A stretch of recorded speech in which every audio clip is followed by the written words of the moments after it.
Um,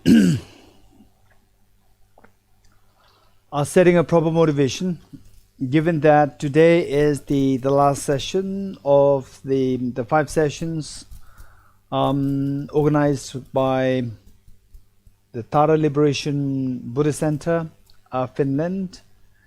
And Mariela, thank you so much, and Stinala, and the Zarinala, and all who have been greatly a part of the Tara Liberation Buddhist Center.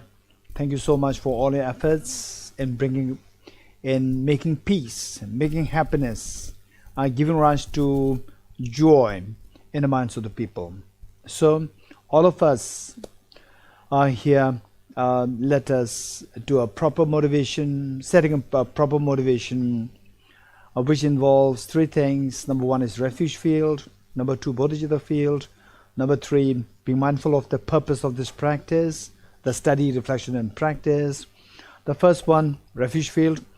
Visualize Buddha Shakyamuni, His Holiness the Dalai Lama, and all the enlightened beings who teach us love, affection, attention, and the compassion towards all beings. And how you visualize them. They are like your very affectionate parents, and imagine that you come home demoralized and your parents are waiting there to give you full love, affection, attention, and embrace.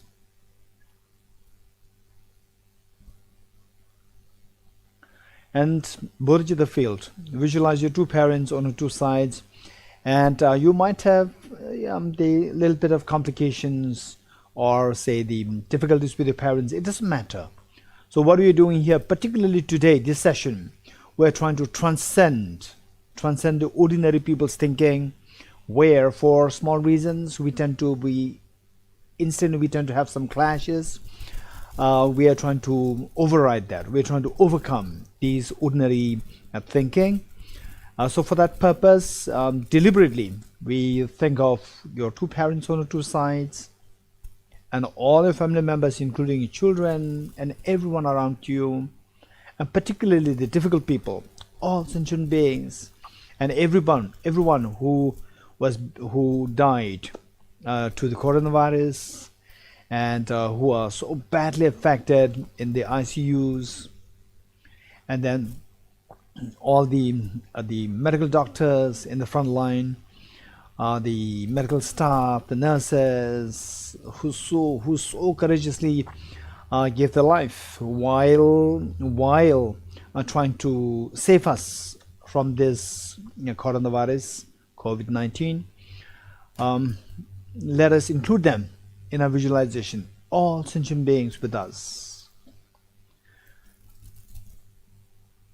And the purpose of this practice, the study, reflection, and practice, particularly this session, is how to rectify the mental factor of discrimination, so that the feelings become profoundly beautiful, and then because of which we then embrace everyone rather than instead of pushing others away from us. So this is what we are learning, and so this ability in the process, we get the maximum happiness, because particularly when we were very young, age 3, 4, 5, 6, when we were so vulnerable to be in the presence of one's parents, to be in the presence of the mother, is extremely the feeling of safety, feeling of relaxation. That is what is happening.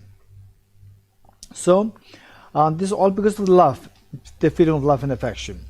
So now likewise today, particularly this session, after having learned the psychology, the 4 sessions of the psychology, now with this we are able to apply this in our life as to how to embrace others, so that we experience the greatest of the happiness. So this is what we are doing. So with that in mind, that happiness which we are now seeking, so the seed of that is already within us Whether you are male or female, it doesn't matter. The seed of perfection of the happiness is within everyone. Whether you're a believer or non-believer, it doesn't matter. Whether you're Tibetan or not Tibetan, it doesn't matter. Whether you're Buddhist or not Buddhist, it doesn't matter. Everyone has this seed of perfection. So our job is to awaken this seed of perfection through whatever means. And what we are doing here is the study of the empirical psychology, a psychology which we can empirically experience, and on that basis try to see how to rectify the mental factor of discrimination, and then see how to embrace all other beings. Okay, with this in mind, you are leading this, and all beings are joining you with so much of love, because of they feeling this love coming from you, that you are exuding this love and affection, and everybody feeling that they join you. Okay, with that in mind, let's say the prayers. Okay, one page before that, one page. Oh, good. The first one, good. Okay. Yes. Thank you. Okay, let's say this together. And meanwhile, as we read this, it has nothing to do with dogma. The point is, there's nothing to do with dogma. Just try to invoke the empirical experience of the compassion, empirical experience of the common sense, empirical experience of the cognitive, the virtuous cognitive thought processes. Okay. Someone doesn't have their microphone muted, and is cooking or something. Yes, I can hear that. Yes, I can hear that. Yes. Yes. Okay. Who's that? I don't know. Is there anybody who's cooking? Okay. Good. Thank you. Let's say this together. Enthused by great compassion, you taught the Immaculate Dharma to dispel all perverted views. To you, the Buddha Gautama, I pay homage. Enthused by great compassion, you taught the Immaculate Dharma to dispel all perverted views. To you, the Buddha Gautama, I pay homage. Enthused by great compassion, you taught the Immaculate Dharma to dispel all perverted views. To you, the Buddha Gautama, I pay homage. I go for refuge until I'm enlightened to the Buddha, the Dharma, the Sangha. By my accumulations to the practice of giving and so forth, may I become a Buddha to benefit all sentient beings. I go for refuge until I'm enlightened to the Buddha, the Dharma, the Sangha. By my accumulations to the practice of giving and so forth, may I become a Buddha to benefit all sentient beings. I go for refuge until I'm enlightened to the Buddha, the Dharma, the Sangha. By my accumulations to the practice of giving and so forth, may I become a Buddha to benefit all sentient beings. Independent origination, there is no ceasing, no arising, no annihilation, no permanence, no coming, no going, no separateness and no sameness. I prostrate to the consummate Buddha, the supreme among all teachers, the one who taught this peace which is free of elaborations. I prostrate to the mothers of the hearers, the Bodhisattvas and the Buddhas, who through the knowledge of all leads hearers seeking pacification and complete peace, who through the knowledge of paths causes those helping migrate to achieve the aims of the world, and who through the possession of omniscience helps subdue us expound a varieties of teachings. The one who has transformed into the reliable guide, motivated by altruism to benefit sentient beings. The teacher, Sugata, protector, to you I make prostrations. The one who has eliminated the web of conceptualizations, and is endowed with the divine bodies of the vast and the profound, who eternally shines forth the forever noble light rays. To you, the Buddha, I make prostrations. Inspired by wisdom and compassion, today in the Buddha's presence, I generate the mind of full awakening for the benefit of all sentient beings. Okay, again, as we recite this mantra, let us be reminded of the fact that our miseries are because of the miseries that which we dislike. They arise through the cognitive misperceptions of the reality. In other words, they distorted the discrimination, mental factor of the discrimination, and the point is to rectify that, and then pleasant feeling arises, very profound feeling arises, which will make us to embrace your infinite happiness and embrace all other beings. Okay, let's recite this mantra together 3 times. Okay, good. Thank you. Om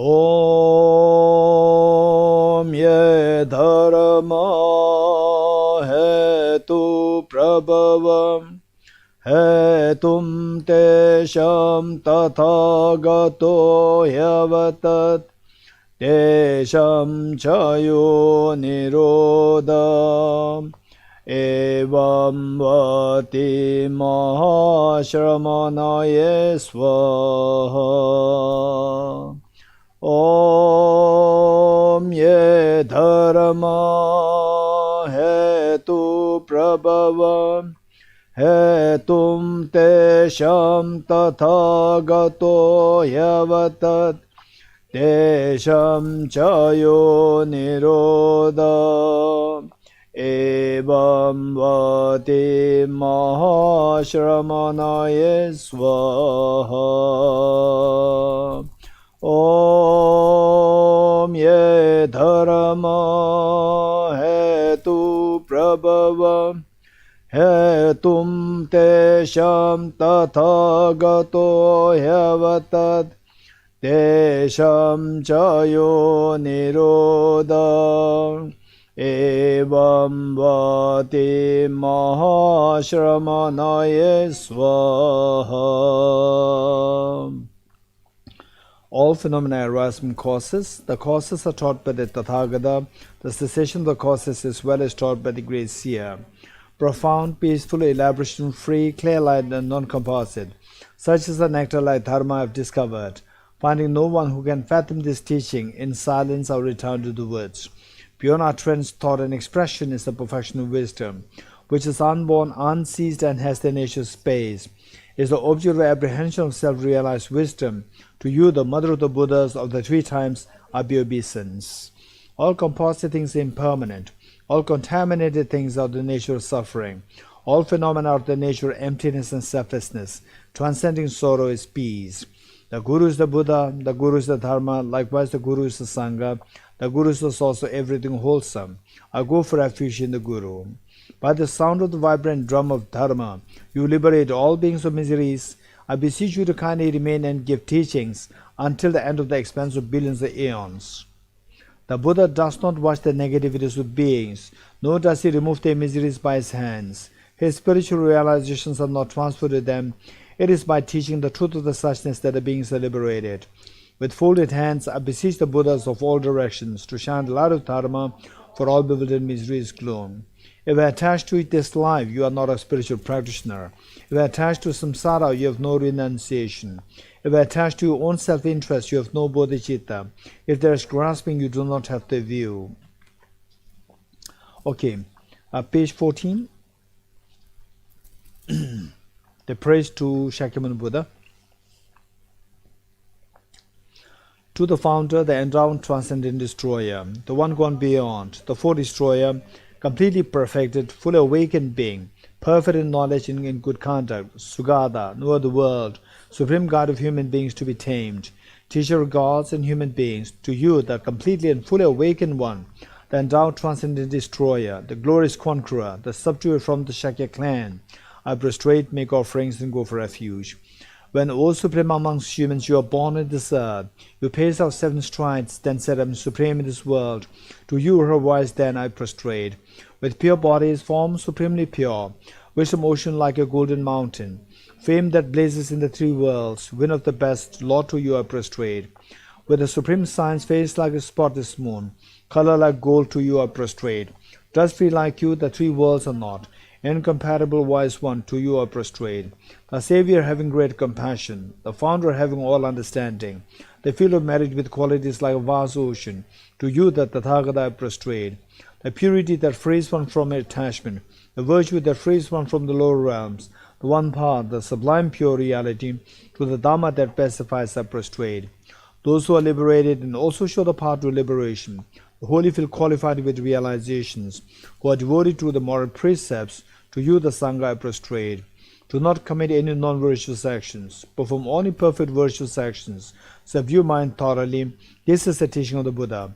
A star, a visual aberration, an illusion, a drop or a flame of a lamp, an illusion, a drop of a dew or a bubble, a dream, a flash of lightning, a cloud. See conditioned things as such. Through this marriage may sentient beings attain the rank of all seeing, subdue the four falls, and be delivered from samsara's ocean, perturbed by the waves of aging, sickness, and death. Okay, page 31. Heart Sutra Mantra, page 31.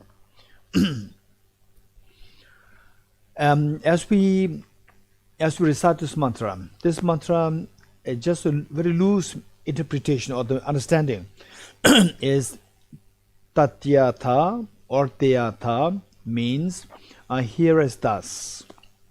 Gate gate go go. Paragate go beyond. Parasangate go still beyond. Bodhiswaha establish your awakening. So what he's saying here is that go is a journey. It's a mental journey.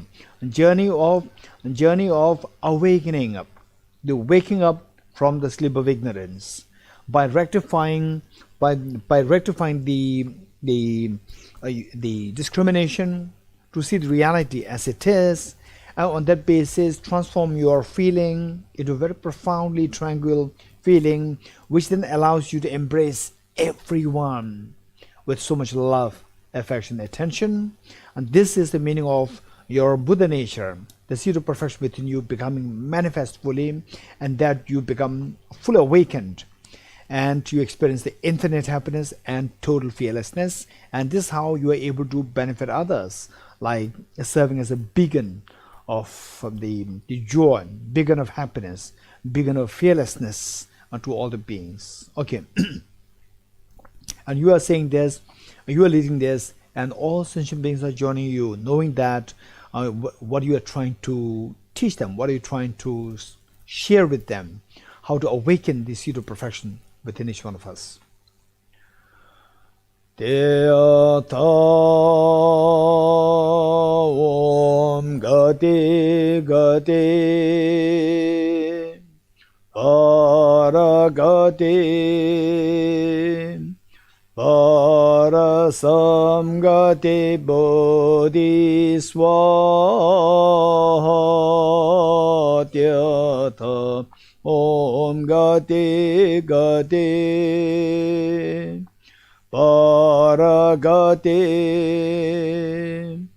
Parasamgati Bodhiswatyatha Om Gati Gati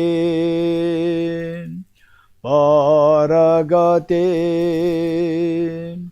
Parasamgati Bodhiswatyatha Om Gati Gati Paragati Parasamgati Bodhiswatyatha Om Gati Gati Paragati Parasamgati Bodhiswatyatha Om Gati Gati Paragati Parasamgati Bodhiswaha.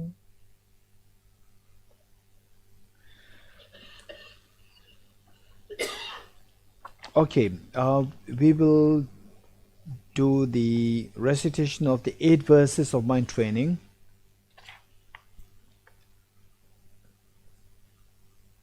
Okay, 8 verses of mind training. Otherwise, we'll do the page 42, foundation of all good qualities. Mariela, is there the page 42? Is it with you?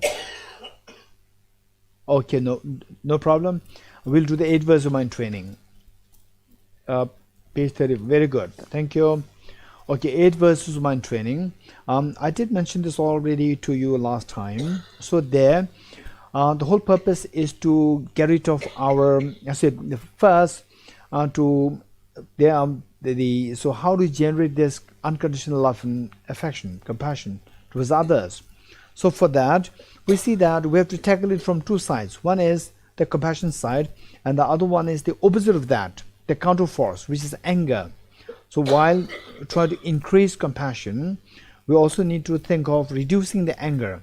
So how to reduce the anger, knowing that the anger is grounded on ego, and this is the worst of our enemies.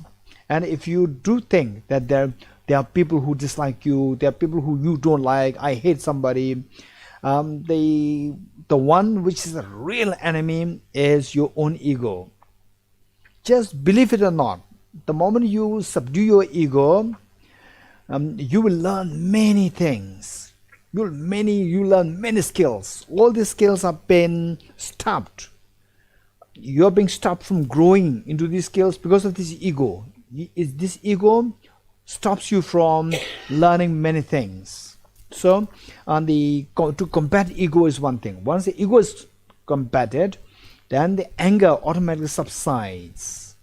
Believe it or not, with the ego, somebody says that you look nice, there's a problem. Somebody says you don't look nice, there's a problem. So this is a problem. So how are you? How are you? Are you my doctor? Where are you going? Are you my spy? Look, this is ego. With ego, whatever the other person says, there's a problem. So the ego is the worst of your enemy.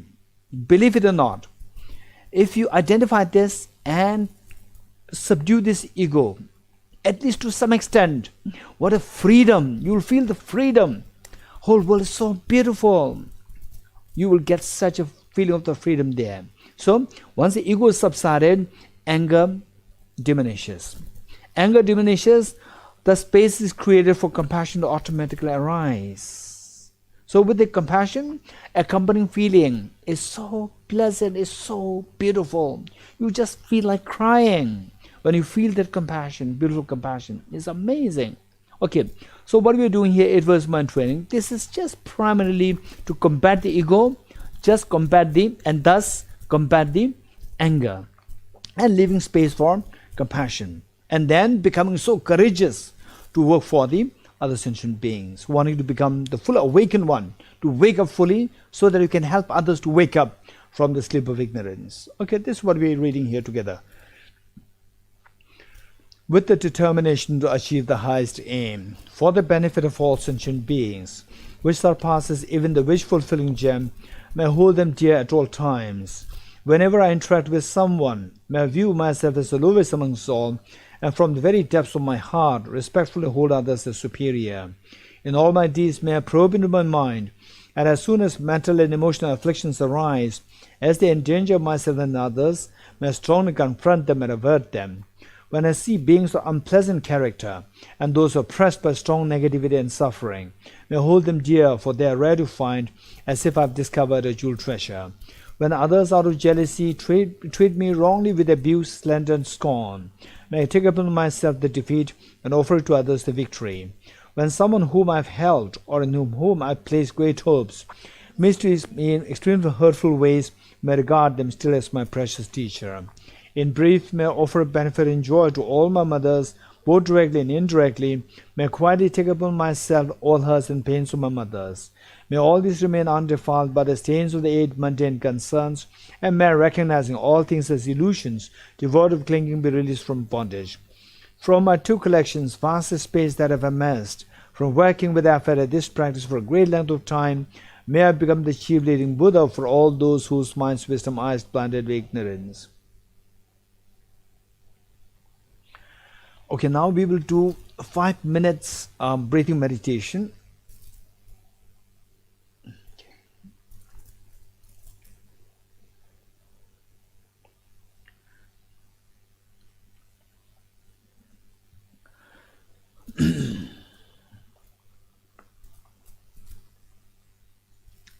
Okay, I know that there are many people who are nowadays doing your daily meditation. The and meditation, of course, is of two kinds: analytical, single-pointed meditation, and analytical meditation. Now, I don't want to repeat this any further.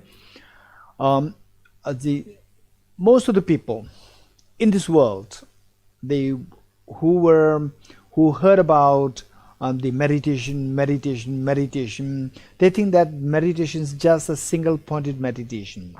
In actuality, the analytical meditation is extremely important.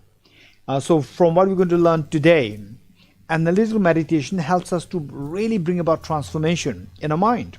And the whole purpose of the meditation is to transform ourselves from the state of anxiety to the state of no tension, state of fear to the state of fearlessness, a state of the state of the meaninglessness of one's life to the full meaning of compassion, full meaning of joy. So this is what we are trying to do. For that, the meditation the is included. Now, this meditation, from what we learned the earlier four sessions, and today, with specifically today, the real transformation happens by working on the five omnipresent mental factors, and particularly number three, which is the discrimination, to change the discrimination, the cognitive side of the mind, to change it, and then automatically it changes the feeling. This will then allow you to have a very virtuous or very very meaningful the intention to embrace all other beings, not to reject anybody. So this is the whole purpose. From this we see that the real transformation, gate para gate, this real transformation is a mental transformation. This transformation takes place by rectifying the number three, discrimination. For that, we have to change the thinking. So change the analytical thinking, change the the cognitive thought process happens only through analytical meditation. So therefore, analytical meditation is the most important part for one's transformation. Now, so this analytical meditation is like the light. Light actually makes you to see things, to remove the darkness and see things. But this light must be very steady. It should not be flickery. So to remove the flickery side of the light, then we include this single pointed meditation. So we should know the purpose, why we need single pointed meditation, what for we need the analytical meditation. Okay, so what are we doing here right now is the single pointed meditation, whereas all the 5 sessions primarily we dedicate them for the analytical meditation. Okay, so just 5 minutes of single pointed meditation. For that, most of us, we do some form of meditation. It's very important that we are being mindful of the 4 points, point number 3 and point number 4. Point number 3 is, what are the potential errors of meditation? What mistakes can we make in the process of meditation? And then the mistakes twofold: mental laxity, and the mental excitement. So these are the two errors of meditation. One is overactivity of the mind, and the other one is inactivity of the mind. These are two errors. Should a mind fall prey to any of these two errors, we go for the remedies. Number 4, remedies. Remedies twofold: introspection and mindfulness. Introspection is to keep an eye on your mind to see if your mind is meditating, or it is sleeping, or it is in a lax state. And should you see that it is sleeping or is in lax state, then apply the mindfulness. Mindfulness is to bring the mind back to the intended object of the meditation. So be very careful, be very mindful of point number 3 and point number 4. With that in mind, 5 minutes meditation. Ready?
Okay, we will quickly go through what is left from the remaining mental factors. Out of the 51 mental factors, we are on the 6 root afflictions, and then the 6 root afflictions done. Now the 20 secondary afflictions, say afflictions which drive us to engage into the negative actions, negative karmas. The 20 of them. 20. Okay. One is belligerence. Belligerence is a malicious thought. Malicious thought, and the resentment. Just okay. The point is, from this, what we learn is that we just try to identify these things, and then we go through them more in detail later on, not here in the class, but by yourself on your own. You can go through them one by one. So here we're trying to identify them, and then they said that would be very helpful. I personally, for the point is that for us, the best of the Dharma practice, say the gade, what we seek is the bodhiswaha, the full awakening of our potential, of our Buddha nature. For that matter, we have to proceed through the journey. Gade, paragate, parasamgade, bodhiswaha. So for that matter, how does this gade begin? This is very important for all of us. This is very important for all of us. The first, so whether it is the literal gade meaning, say the path of seeing, the first path, the literal one, or that we take some steps. What is the first step for all of us? Is, for example, I remember last year when I was in Finland, I remember Thomas. Last year, the Thomas, I was very impressed by him, because he was able to identify his, the problems. This is so important. All of us, let us not be shy. Let us not be shy to identify our mistakes.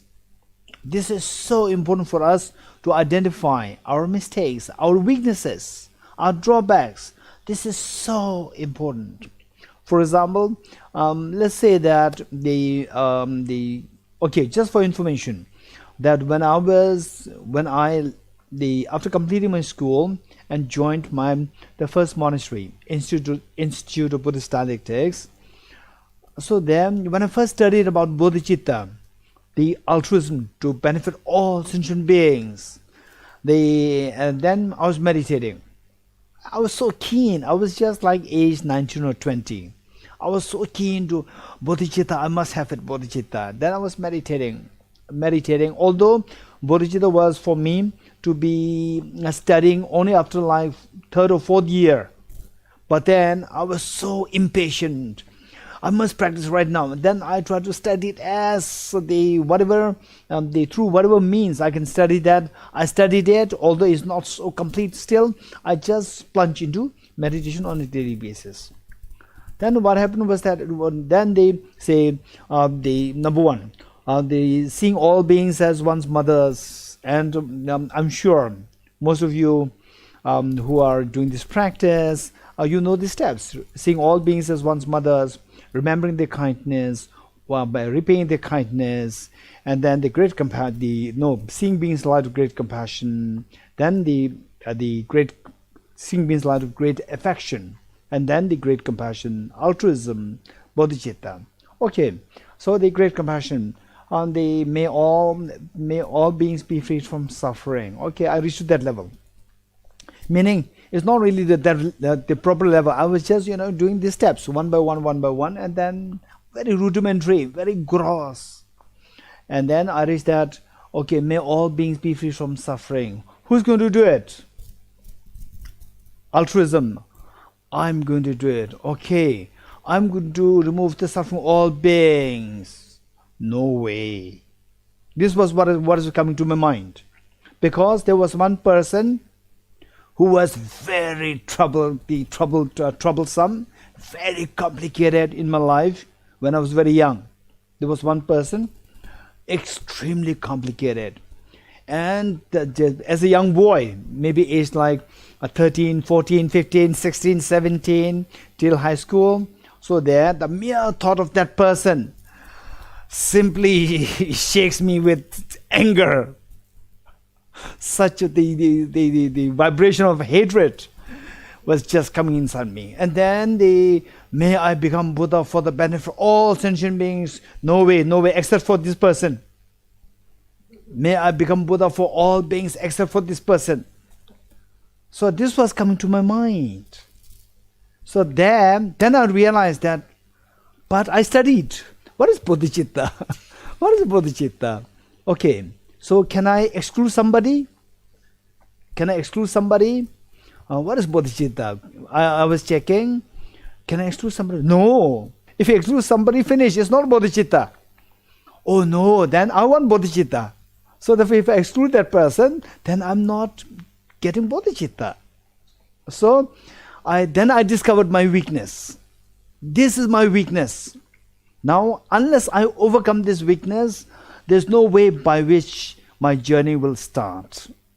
So the point is that I'm sharing these things, to sharing with you that the first journey will start, the real journey. It is not necessary that you should reach the path of seeing first. No, even before that, we can improve. The real improvement, the journey, the first threshold to cross, to say that now my journey of the Dharma has started, is to first identify your weaknesses. Identify your weaknesses, identify it doesn't matter for, say, some people are short-tempered. It doesn't matter. Some people, they are so keen on the shopping. Goji bags. Right? It doesn't matter. This is not. But don't feel ashamed of, your weaknesses. The thing is that identify the weaknesses. This is very important. Identify the weaknesses. Once you identify the weaknesses, it is not easy to get rid of them. At least, physically, verbally, mentally, right? Physically, verbally, mentally, at least from your side, just say the no. No. Although you may not be able to do it fully. For example, they say there's a fight happening between the parents and your neighbor. And the small child, age 4 or 5, does not know what is happening between the parents and the neighbor. But the child doesn't know what's really happening there. The child will take the side of the parents, fight with the neighbor. Although the child doesn't know why they are fighting, what's the problem, whose mistake, the child doesn't know. But at least the child is taking the side of the parents. Likewise, we have to take the side of the wisdom and the virtue, to say at least no, like the small child. You have no impact. It doesn't matter. But at least say no to the bad habits. At least say no to the demerits, to the drawbacks, the weaknesses, that which we have discovered within ourselves. This is so important. For example, if you shout at your mother, right? A mother says, okay, after this class, you go home, and then your mother tells you, okay, my daughter, what's the class? What is it? You should have attended yourself. Why did you not attend yourself? Daughter, my son, some juice for you, some tea for you. What tea? Right? So these are, I would say, many people do that, I know. Many people do that. For small reasons, they just shout at the parents. This is your weakness. Identify this first. Identify this. and then say some kind of conflicts with the colleagues within your say the siblings, with the friends, with a husband and wife. So these things happen. So there, when that happens, just be mindful. Just be mindful. Okay. Say the fight happens. His mistake, her mistake. Instead of that, try to be very objective. Try to be very objective. Okay. Let us all stretch our hands the way I'm doing. Let us all stretch our hands the way I'm doing. Okay. Don't forget the sentence which I said before this. Before I ask you to stretch your hands. Don't forget this sentence, right? Say there's a problem. Say a fight happens. That you shouted at the mother because the mother did like this, my father did like this, the husband does like this, the wife does like this, my child does like this. So okay, say some complication happened. So I ask you to stretch your two hands. Okay, now do what I'm doing. Good. Okay, this is a very simple exercise. If somebody who's not hearing what we are discussing, they think that this is just a small child's game. This is not. This is a very important thing. Say, the two hands coming together invariably gives rise to the sound of a clap.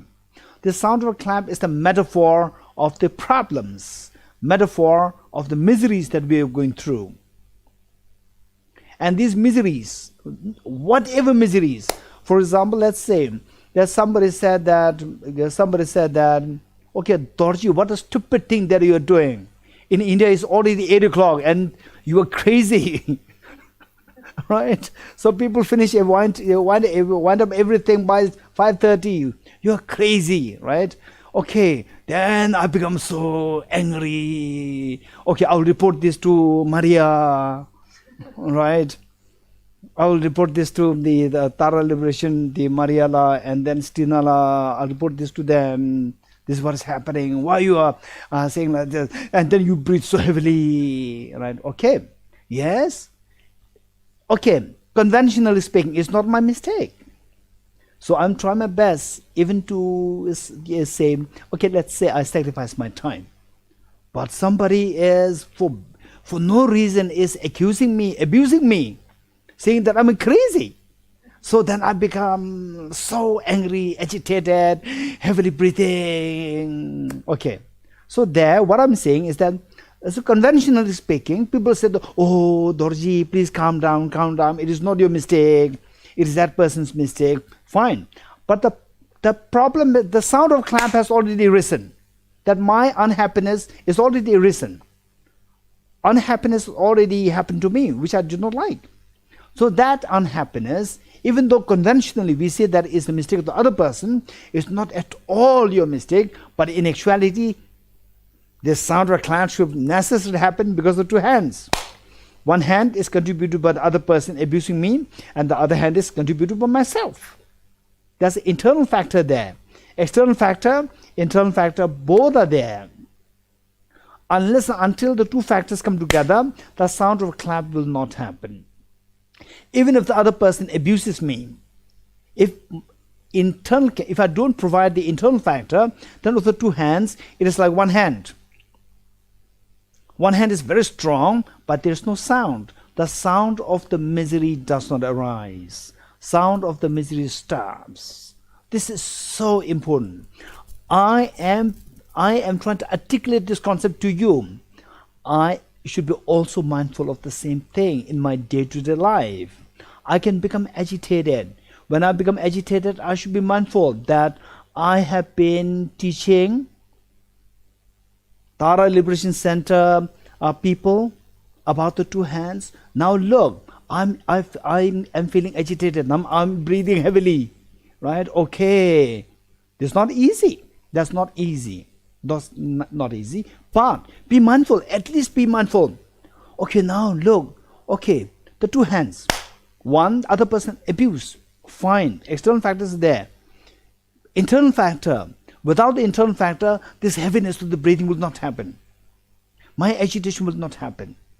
For example, if a small child who is sick, small child age 5 who is sick, the totally immobile in the hospital, in a coma state for like 1 week, and on the 6th day, the child, so the mother comes, and the child starts abusing the mother.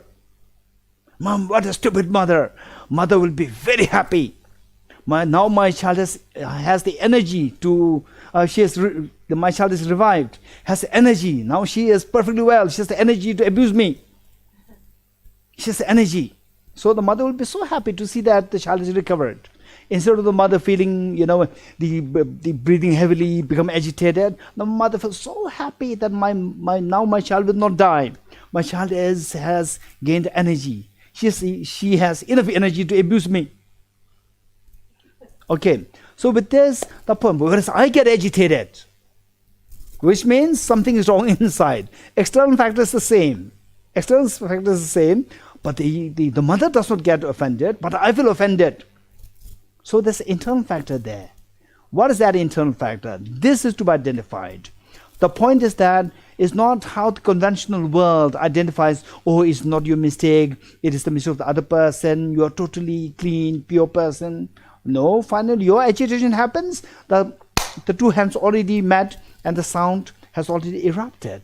So finally you don't want the agitation. If you don't want the agitation, then external factors are there, but the internal factors are also there. And the external factors, to be very sensible person, external factors, there are innumerable factors are there, external factors. It's totally countless. And oftentimes I say that the external factors, let's say that in fact, if your internal factor is not subdued, every external factor become a factor to create problems to us. If you're by yourself, you say that I'm lonely.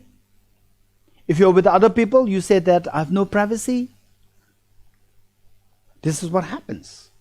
So therefore the point is that, say, the external factors, no matter what, if the internal factors are not under control, the external factors are always bound to be there and your miseries will never come to an end. So the wise people, of course, we have to take care of the external factors. But long run, to terminate our problems completely, to say no, to stop the problems, the fears of life altogether, it is very important for us to think of exterminating the internal factors, because external factors is innumerable in number, whereas internal factors is not innumerable. It's just very few. Very few. One is self-grasping ignorance, distortion of the reality. Number two is self-centered attitude, the ego. Self-grasping ignorance and self-centered attitude. These are the two internal factors which contribute from your side, and the external factors are always there. So every time there is a clash happening, the moment there is agitation happening within us, within you, within me, you have already, the internal factors already risen. And the external factors, we cannot really stop them altogether. So the wise people will think while attempting to stop the external factors to the best they can, but their main emphasis will be to control the internal factors. So to control the internal factors like this, although external factors too strong, but if you control the internal factor, then it's just one hand. One hand, however strong it is, no sound. The sound of agitation stops. You are not going to be agitated. You are at peace forever. So how to make it happen? So for that matter, first to get into the internal factors, we have to identify the internal factors. So it's very important. You identify your weaknesses. Your weaknesses, your drawbacks. What are the things which are something which are within me, which makes me unhappy, which makes me restless, which makes me agitated. So then, what do we do now? Looking for the 20 secondary afflictions. These are the mental states. These are our weaknesses. Our weaknesses. We have to first identify them. Once having identified them, then see how to get rid of them. This is the second phase. So the first they say, engagement into the spiritual path is when we are able to identify our own weaknesses. Otherwise, they are very profound meditations. They are very complicated. Emptiness meditation, awareness meditation, dzogchen meditation, tantric meditation. All the sophisticated meditations are there. But if the basic, we can't even, if we don't even identify our weaknesses, our, let's say, the shortcomings, all these meditations are just in vain. This is what I'm sharing with you. Not just with you, I'm sharing with myself as well. This is what we have to do. The first thing that we do is to identify your own weaknesses. So what are you doing here? Reading this will help us identify our weaknesses in the nuances, the nuanced understanding of what our weaknesses are, the nuanced form of our own weaknesses. Number one, belligerence. Belligerence, a malicious state of mind, say a form of the anger, the ill will. Then the resentment, say when somebody does something wrong to you, then okay, today I cannot retaliate. Okay, never mind, I'll keep that in my mind next time. Every dog has a day. Next time when it's my day, I'll make sure that the person is punished. This is the resentment. These are all your weaknesses. These are not at all your strength. Then the next one is concealment, concealing your weaknesses, concealing your, say, the problems, negativities. Then spite. The spite is the intense version of the anger. Then the envy, jealousy, we all know that. Then miserliness, where we cannot really spend, say for example, there is somebody who is in need of some help, and then you have something extra, but say that, okay, let's say, okay, that person needs some help. Okay, but why should I do that? Miserliness, right? Okay, you have to help. Can't you help? How much? $2. Okay, $2 is fine. $10, okay. $100, no way. $1,000, no, this is not my job. Who cares? Right, get away. Okay, look. So there, as they say, as the figure increases, then the miserliness becomes more and more manifest. So all these, at the bottom, deep at the core, there is a self-centered attitude. At the core, there's a self-centered attitude. So this self-centered attitude is actually talking, saying that no way, right? So you can feel that. So let's say that if you have to give $1, okay, fine. Oh, compassion, please take this $1. $10, and then your face will become serious. Okay, $10, $100, no way. No way. I can, I have to do the hard work for this. $1,000. Are you crazy? Right? Okay. So this is what is happening is that if you just see inside, if you just scan your mind to see how your mind is behaving. So when first $1, so the mind says give. Then the $10, okay. $1 is very fast. $10 says okay. $100, no way. $1,000, are you crazy? Right? Are you crazy? So what is happening is that there is a knot there. You could feel the knot. $1 is easy. The knot untangles very easily. Then $10 is very difficult. And then it goes like this. Then $100, no way. $1,000, no way. This is how it works. You could feel it there inside. You can feel it. Okay, this is the miserliness. Next, dishonesty or the deceit. Deceit means that you are trying to hide something. You're trying to hide something to impress others, which is not healthy. Then again, the pretension. If you could remember the virtues, virtues we talked about, there are two virtues: sense of shame out of self-respect, sense of shame out of respect for others. We did that last time. So now the opposite of these two,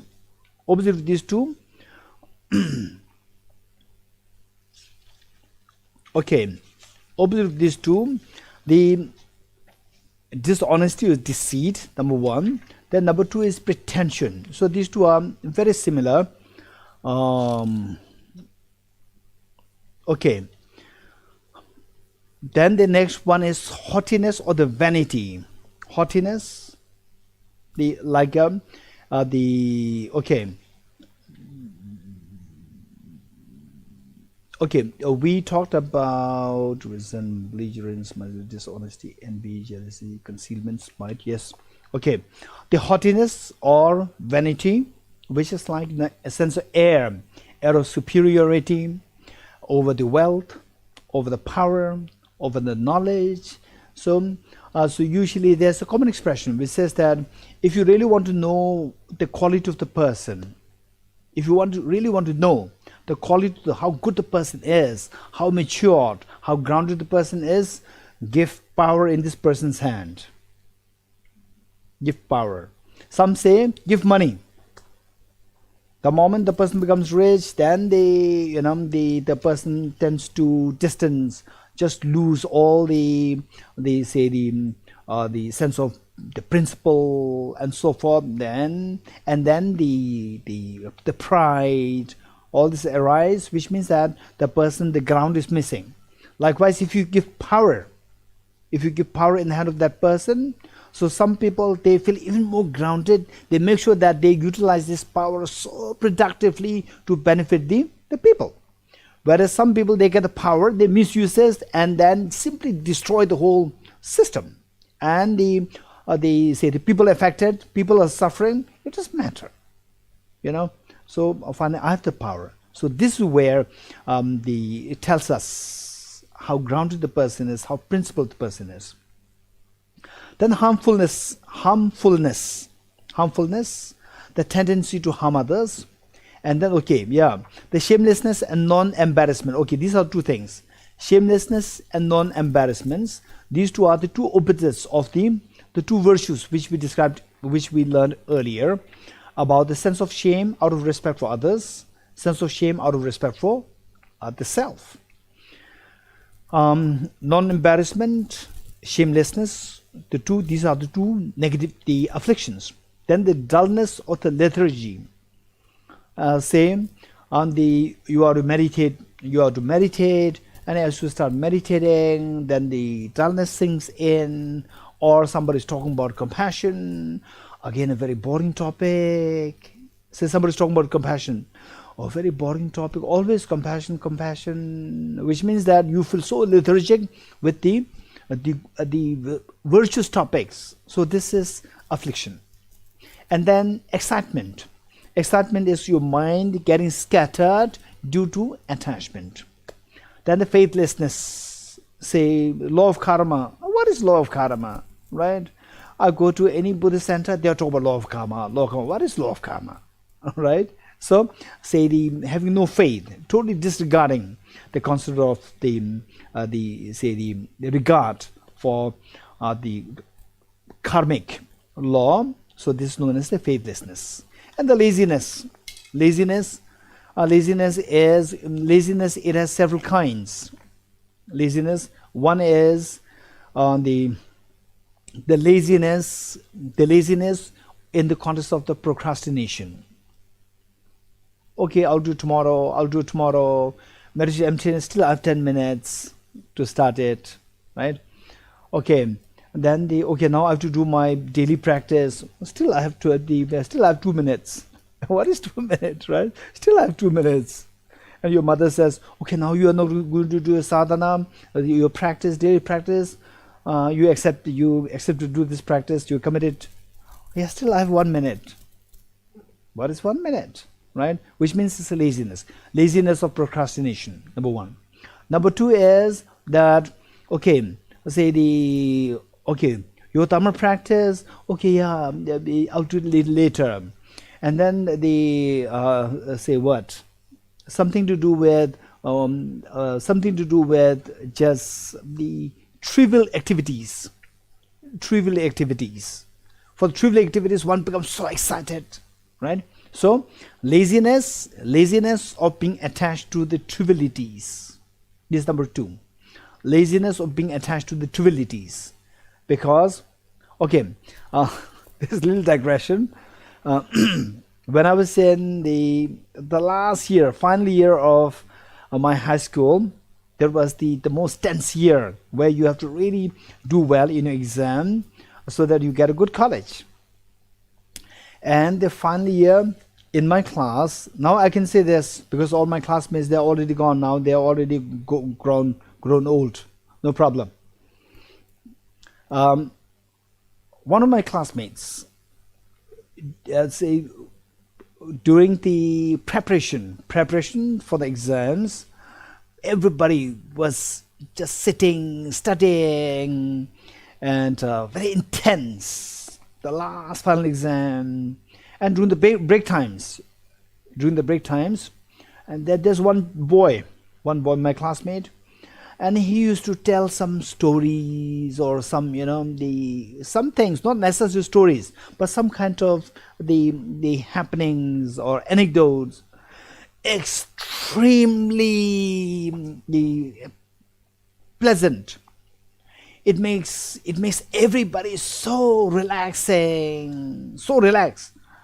So I used to think that, okay, after when the exam is finished, I'll make sure that I always sit with him, because he has all these, very pleasant things, very relaxing things to share with.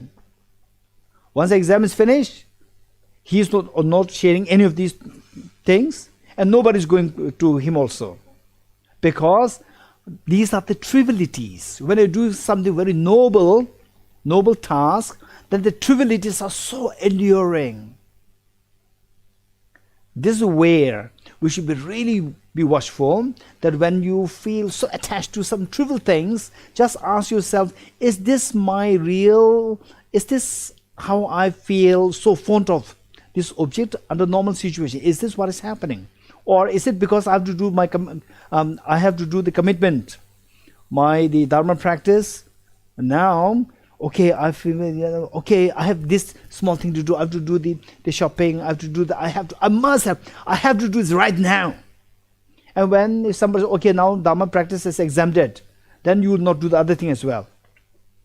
Or that I will do tomorrow. So that you get a feeling as though like this is something which I have to do. I must do it now. Actually, it is not. It is not. So therefore, this is known as the laziness of being attached to trivialities. Number 2. Number 3, laziness. Laziness of underestimating your own potential. Laziness of underestimating your own potential. Say, okay, Buddhist psychology. Study Buddhist psychology. There's going to be a class there. Intense crash course. Oh yeah, I learned it, but I'm not really smart. Will I really understand it? Yes, you understand it. No, I don't think so. Right? Okay, let me listen. Let me come later. Right? And the later never comes. So this is known as underestimating your own potential. The laziness of underestimating your potential. First try. Without trying, how can you know that you can do or not do? Without trying it, if you say I cannot do it, which means it's purely a laziness of underestimating your own potential. Okay, so these are 3 kinds of laziness. Then the next one is unconscientiousness. Number 17. Unconscientiousness is where, say, in a way that you are not being mindful that, okay, this I should not be doing. For example, say backbiting somebody, or you just look at the bags of the other girls. Oh, this is Goji bag, this is a simple local bag, right? This is not your job. This is not a job, right? And then let's say that, okay, in other words, to be very judgmental. So there, actually the thing is that it is not a job. to be judgmental of somebody else. If you really want to be judgmental of somebody, just be judgmental of your own ego, your own afflictions, your own let's say six root afflictions, 20 secondary afflictions. Just look at them, look at these, and see that, okay, look, I'm being so short-tempered. I don't have the sense of the conscientiousness. I don't have I'm prone towards laziness. Okay, so that way, but meanwhile, don't undermine yourself. You try to separate yourself and these weaknesses. So these are the weaknesses. Why should I surrender to these weaknesses? Get rid of these weaknesses, and this Dorji, will become enlightened to benefit all beings. So this is how we have to separate the two, your weaknesses and yourself, and try to undermine the weaknesses, and you see that you are a very strong boy, you are a very strong girl. Okay. Then forgetfulness. Okay, as we cross 30, then your memory disappears. That is not the forgetfulness here. Forgetfulness here is, not paying attention. And then, for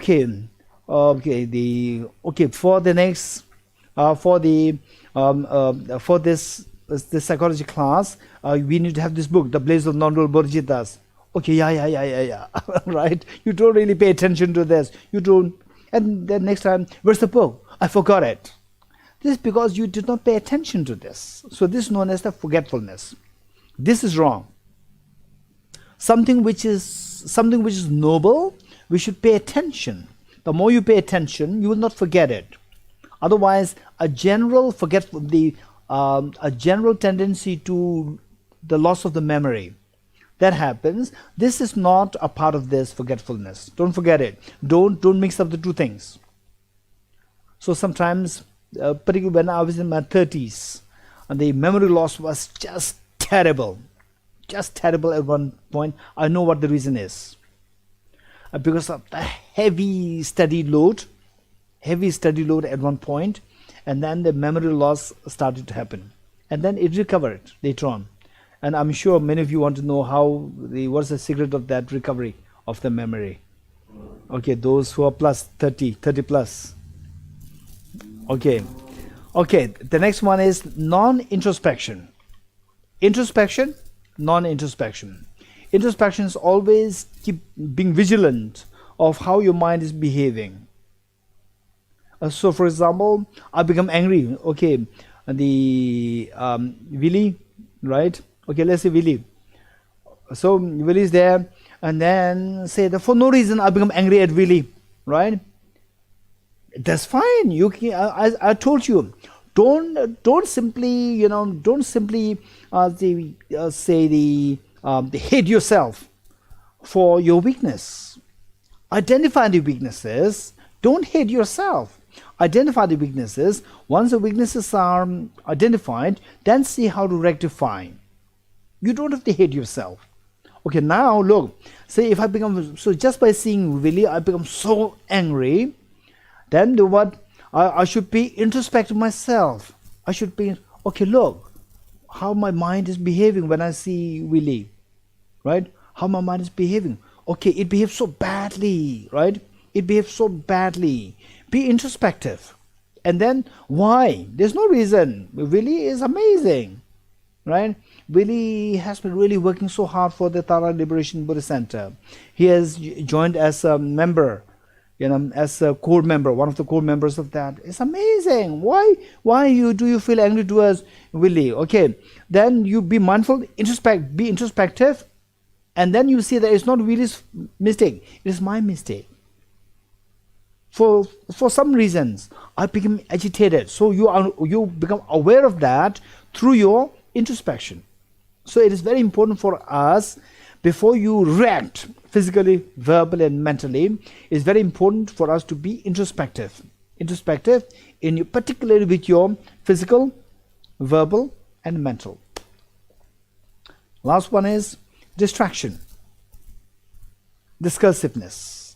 Okay, I'll say the discursiveness is there are two things. One is the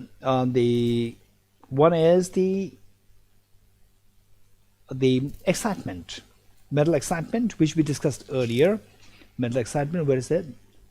Okay, point number 14, excitement. And this one is discursiveness. These two are slightly different. Discursiveness, excitement is where your mind choose to go after the enticing objects.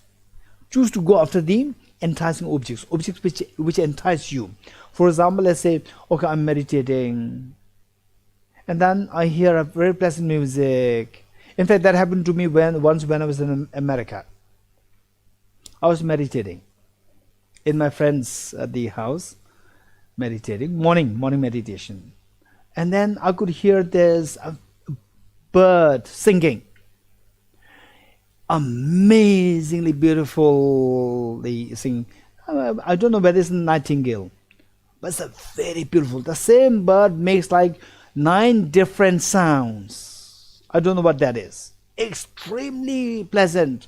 I stopped the meditation, went out, and recorded the sound of the bird. And I was doing this for like 2 or 3 days continuously. So I was deliberately waiting there, not meditating, actually waiting there for the bird to come. Okay, this is known as distraction. So where you deliberately go towards the object which entices you. This is the where otherwise you should be meditating or you should be doing something else. For example, say I should be doing my laundry, and then suddenly say that I hear the music and then I go after the music. This is a deliberate, say the movement of the mind, which is known as excitement. This is a part of attachment. Whereas the discursiveness, number 20, distraction, discursiveness, this is not a part of attachment. This is like, for example, you're meditating, and then what happens is that in your meditation, you're meditating on the emptiness, and then for example, let's say then just there is just image, the image of, say, my mother comes and goes. Image of my mother comes, then, and sometimes it can come often. I'm not following that, but the image comes. So this, in a way, this is a discursiveness, where your mind, because you see the image, your mind is scattered. Although you are not, your mind is not following that, but it is just scattered. So this is a neutral state. Ideally speaking, is a neutral. It's not a part of attachment, but this is not correct. This is not right. That if we have to eventually stop that as well. But this is far better than the excitement. Okay, so these are the 20 secondary afflictions. We have to identify them, and I'm sure that these classifications, that the 51 mental factors, you find them in your respective languages. In the English, if you don't have this book, the psychology, Buddhist psychology, which the Tibet House we compiled, I asked the one of the students, Puja, to compile this. She compiled it. If you want to have it, we'll be happy to provide you with that. And I'm sure that it is in other languages as well, like Finnish or the Russian and so forth. We can translate that. If not available, can be translated. Okay. Then the 4 variable mental factors. Variable, last time I did mention to you. For example, let's say wisdom. Wisdom, by the very definition, is very positive. Or let's say anger, by the very definition, is very destructive. But there are the 4 mental factors. 4 mental factors, in fact, more than that. But then there are particularly 4 which, by themselves, for example, let's say sleep, Or let's say regret. Are they virtuous or non-virtuous? And regret per se, we cannot say it's virtuous, non-virtuous, and these are all variables. They can vary depending on the situation. So there are four of these. What are they? Number one is sleep. Say the sleep. If you go to sleep with virtuous thoughts, try to make it a habit. You go to sleep, you put a head on the pillow, and then you think about compassion, you think about the wisdom of emptiness, you think about the Buddha and so forth, or you think about the story of Jesus Christ, compassionate, the stories of Jesus Christ. You think about these, the qualities, mental qualities, and then you fall asleep. The sleep turns out to be virtuous.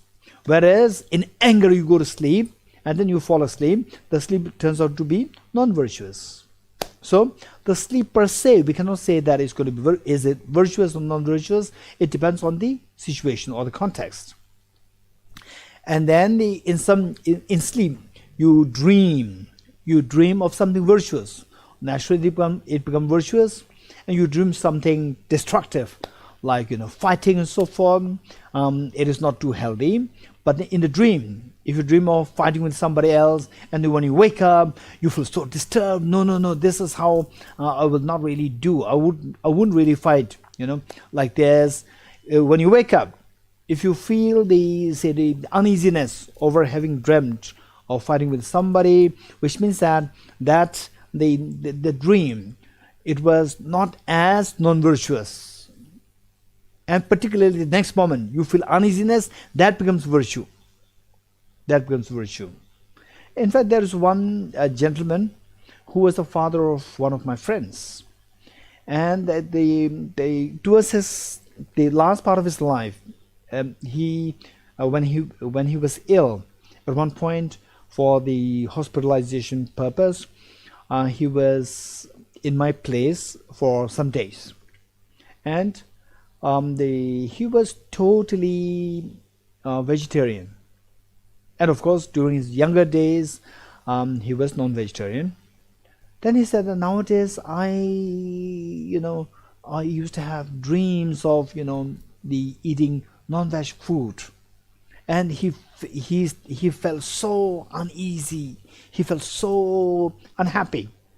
So these are the activation, the imprints of the earlier days or the earlier times. But when he wakes up, then he feels it uneasy, which means that he is in fact invigorating the virtues of feeling uneasy over say the act of the non-vegetarianism in the dream. So when there's some kind of uneasiness coming over some non-virtues, that is an incredibly great virtue. Okay, that is about the sleep. This is just a little bit digression. The sleep, and just for information, say the wrong things that we 9:30 already. No, I know. Okay. So one thing that I like to share with you is that, say, in the dream you engage in non-virtue, and then you wake up doing the same non-virtue in the dream, doing the same non-virtue in when you are in the waking state. Of the two, no doubt, doing the same non-virtue in the waking state is much more intense and stronger negative karma as compared to the one in the dream. Okay. The next one is regret. Regret we already explained. Regret over virtues is non-virtue. Regret over non-virtues is the virtue. So you did something wrong, and for example, the great religious king, King Ashoka, the 1st century BC, King Ashoka, he was involved in the wars, and having killed so many people. In the end, he regretted terribly, and then he turned towards Buddhism, and then he took the whole responsibility of disseminating this teaching of compassion towards the whole continent of Asia, the Sri Lanka, then the Burma, Cambodia, Vietnam, and so forth. So there it was done due to the regret that he had over the negativities of having waged wars. So this regret is so virtuous. Regret over non-virtue is virtue, and regret over virtue is non-virtue. Okay.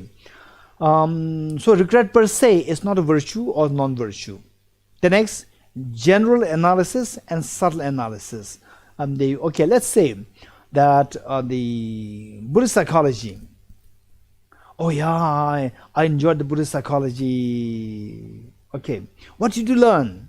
I learned about the mind. What mind? Right? What mind? Okay, did you learn about the mental factors? How many mental factors are there? I think or 10 or 15, which means that you just got the overall picture, Buddhist psychology, but did not really go into the subtle analysis. So that is the general analysis, very general presentation, but you could not go into the details. When I was in class 3, 4, 5, when I was very young, so there I learned that the solar system, the sun is at the center, sun is not moving, sun is static, and the planets are moving. This is what I learned when I was in class 3, 4, 5. When I reached class 9, then the teacher said that even the sun is moving. I was confused. Even the sun is moving.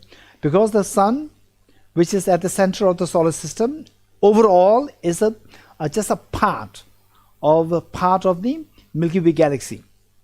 So everything is moving. So I was confused when I was in class 9. So then, when I was young, so teachers, they explained just for this young boy to understand this class to understand the small one. It's very general analysis. And then reaching class 9, then they take me into the subtle analysis to explain subtly. So likewise, emptiness. Very general understanding of emptiness and very subtle analysis of emptiness. And some people say when you talk, say His Holiness the Dalai Lama. If you are talking to His Holiness the Dalai Lama, His Holiness will just listen to you. The first words, from the first words, he could see what you're going to say. After 2-3 words, he can sense it. For example, my teacher, the Venerable Geshe, he was already in his 90 when we invited him to give teaching here. He was already in his 90, just believe it or not. And when he was giving teachings, and then for the people, the audience, when they wanted to have a personal audience with him, so they asked some questions. They asked the question, and he could see your thoughts. The next thoughts. He could see that right there. You say the first line and he sees what is behind all. Such a clarity of the mind. So this is known as the subtle analysis. Very subtly, from the words, from the tone, the usage of the words, he could see what you're going to say next. 2-3 layers later, afterwards, what is happening, he can sense right from the beginning. Okay. So these are the four variable mental factors, and then finally, to make it very quick, we are left with the 5 determinative mental factors. Okay, 5 determinative mental factors or 5 object ascertaining mental factors. So these 5 mental factors functions are related to you engaging in a cognitive thought process where the knowledge takes place. Then these 5 are active. One is aspiration. Okay. The next one is admiration. The aspiration that you, for example, say, okay, I aspire to be a Dharma practitioner. Admiration. I admire in those people I'm not a musician. If I'm given a choice, I will not go into music. Of course, the music, I really appreciate the music, but I don't have, say, I don't have the aspiration to become a musician, but I have the admiration in the musicians and the music. Mindfulness or the recollection for any the recognition or the cognition process, that mind, the cognitive or the mind which cognizes the its object should have the element of the mindfulness. Mindfulness, this must be there. Without that, you cannot really possibly cognize the object. And then the concentration. Concentration, the ability to sit on the particular object for a longer duration of time. This is the single pointedness, the concentration. Mindfulness is that your mind does not go away. That mind doesn't go away. It is lashed onto the object. Lashed onto the object. That is the mindfulness. The mind not going away. And the single pointedness is that because of the mindfulness, then the mind sits on the object. This is single pointedness or the concentration. And then finally, the wisdom or the intelligence. That to know the object, the mind has some degree of intelligence to know the object. Okay, these 5 are known as the 5 determinative mental factors required for any act of knowing a phenomena, cognizing a phenomena. Okay, so now the one very important point which is very important is the practical side, practical aspect of this. Finally, our job is to get rid of our fears of life and to expand our joy, expand our happiness. Okay, how to do that? How to do that? We talked about the single-pointed meditation and analytical meditation. What actually makes these things happen is the analytical meditation. So, what does it mean by analytical meditation? So there, we talked about the 5 omnipresent mental factors. I'm sure you have all these on our fingertips. All these on our fingertips. Number 1 is from according to how I would enumerate for easy explanation. Number 1 is contact. Number 2 is attention. Number 3 is discrimination.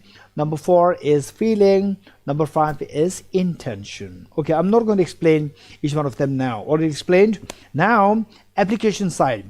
How can we say the analytical meditation?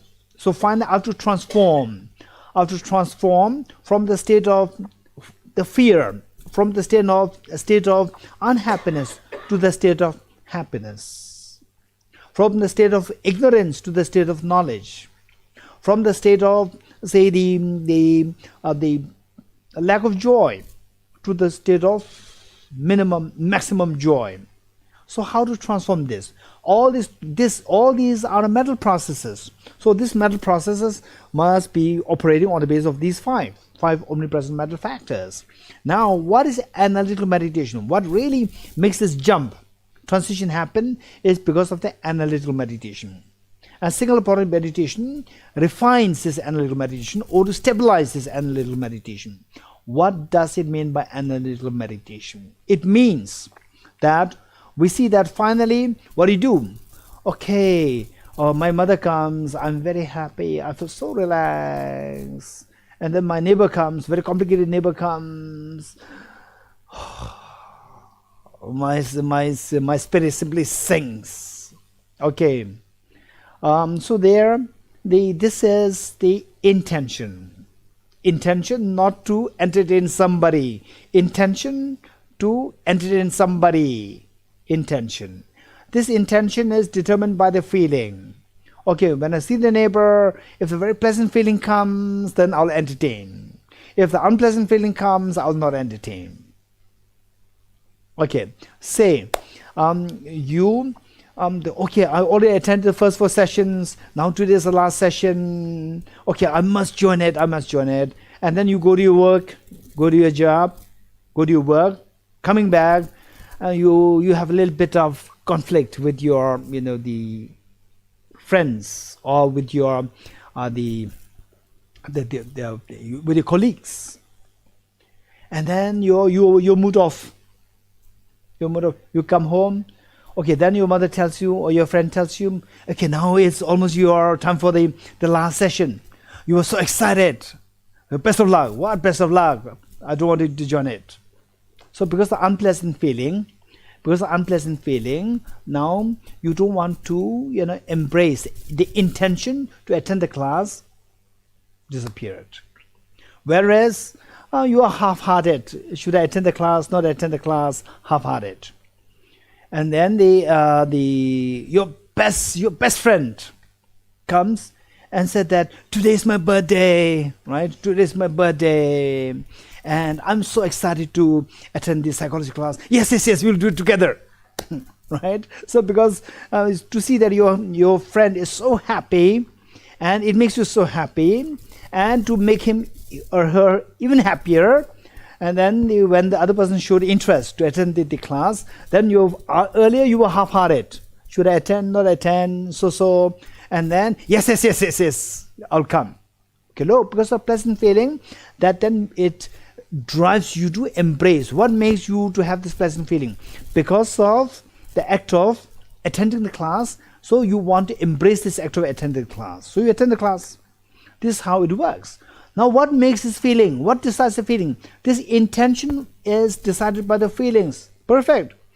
What decides the feelings? The feelings are decided by the cognition, which is discrimination. Number 3, the discrimination.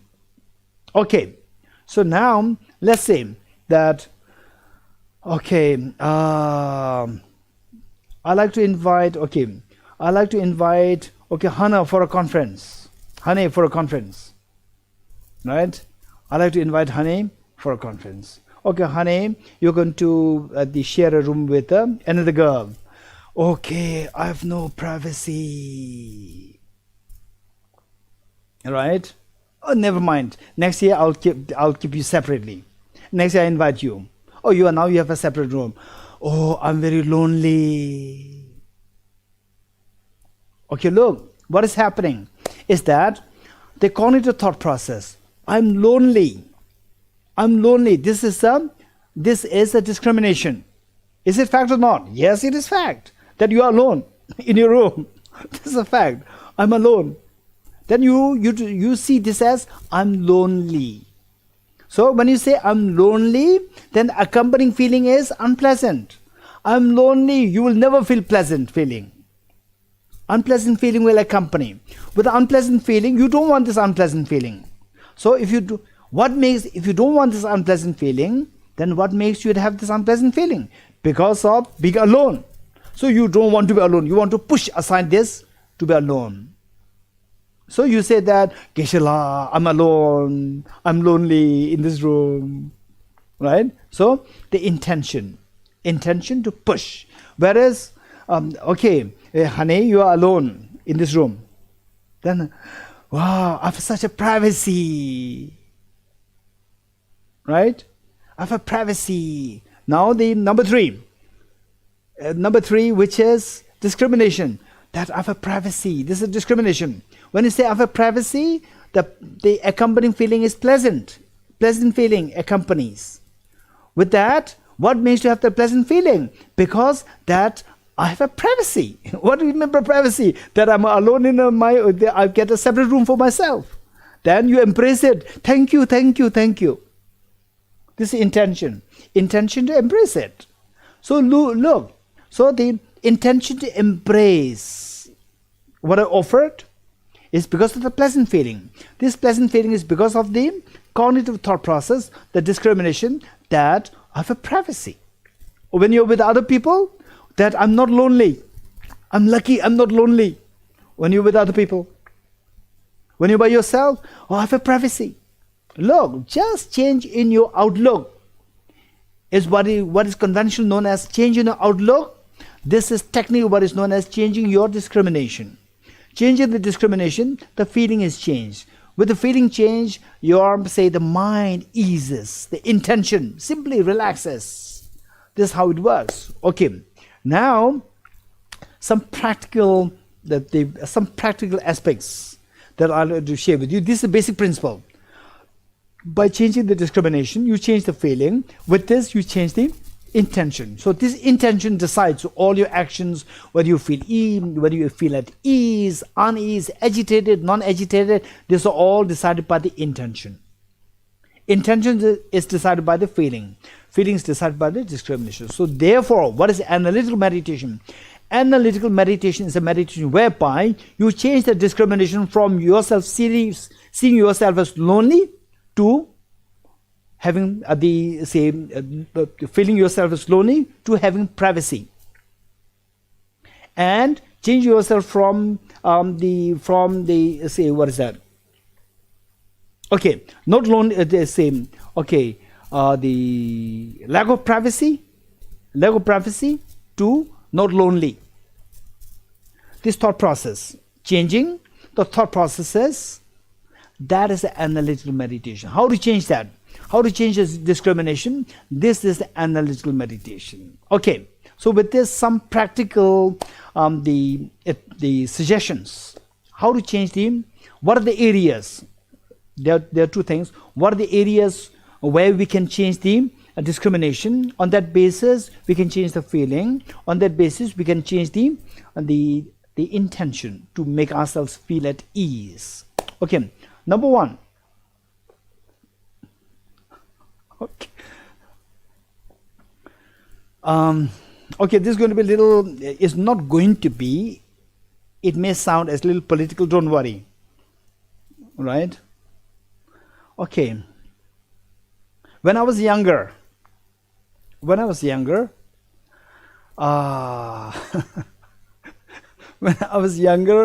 meaning when I was like age 10, 11, 12, 13, then I used to seriously take part in the peaceful demonstration. Independence, Tibet, independence, Tibet, independence, Tibet. When I was younger. Now, seeing the global scenario, whole global scenario, the reality that nobody can help a particular country until there is a financial, there is a material, there is a incentive for the bigger nations. Nobody is going to rescue you. This is reality, which I now know so well. So now, in those days, people talk about China-India border. This little political, don't worry. China-India border. I feel so upset. No, there's no China-India border. It's the Tibet-India border. Right? Okay. So this cognitive, what is that? Discrimination is that China-India border, no, Tibet-India border, and somebody says not, then the unpleasant feeling arises. Then want to push that, challenge that. Today, seeing the whole reality of the world, how powerful the communist Chinese, and they cannot be trusted, and the world is not going to come to rescue you. This is a reality. Seeing this reality, now the China-India border said that, okay, now my burden is over, because I don't have to worry about the border anymore. In any ways, they will continue to create problems on the border. So now, in a way, the world has helped me not to worry about the border anymore. So now it's China-India border, not the China-Tibet border. So now my worry is gone. Literally is gone. Literally. Of course, if somebody says that you don't want independence for Tibet, of course, it's good. But look at the reality of the world. Reality of the world is such that China is very powerful. It's so deceptive, every time deceiving everybody. And then the world, nobody will come to rescue you until the Tibet can give you oil. Nobody will come to rescue you. This is a reality. So because of this, now the headache is gone. The border head is gone. It's a huge investment. Billions of dollars have to be invested to be sharing a border with China. It's reality.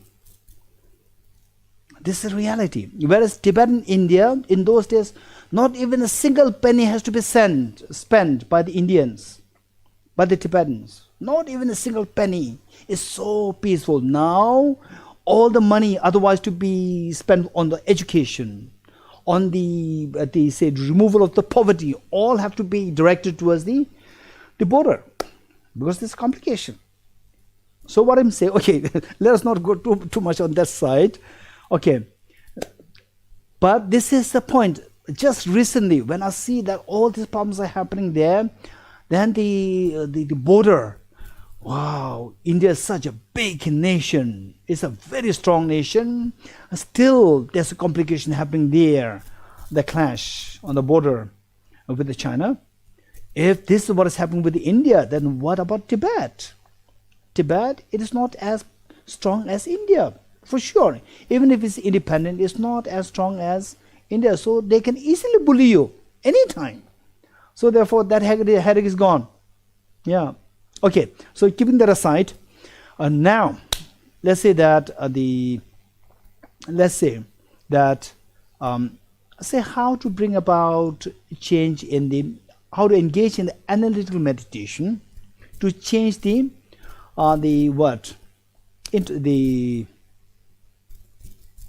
discrimination, the mental factor of discrimination, so that the feeling is changed, and because of this the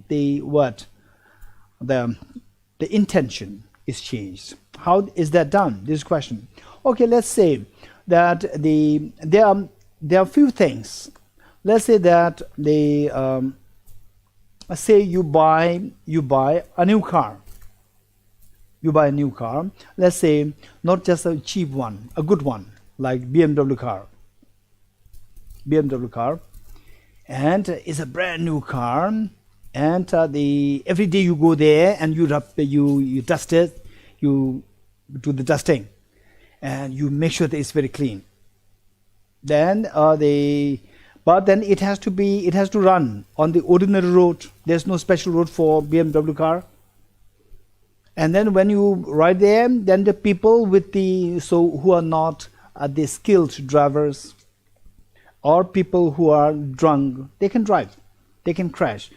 When there's even a little scratch happens to your car, what happens? As though like a scratch happens to your heart. This is what really happens. This is a problem. So now the point is that say, why is this happening? Why this feeling, acutely disturbing feeling, comes to as though like a scratch happens to your heart?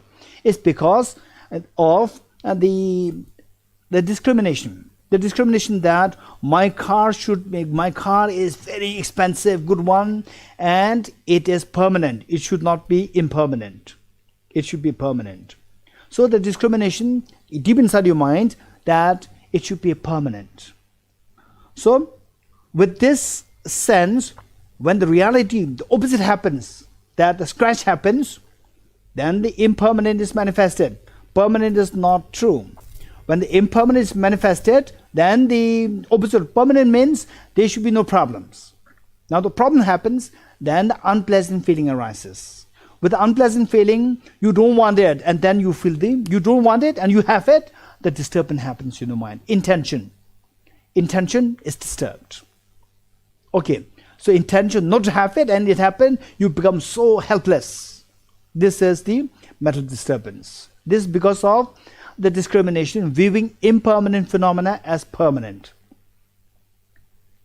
Whereas, if you know that it is impermanent, Even the BMW is also impermanent. Even Rolls-Royce is also impermanent. If you have very strong feeling of that, in fact, I think I shared this experience with you in one of the early classes.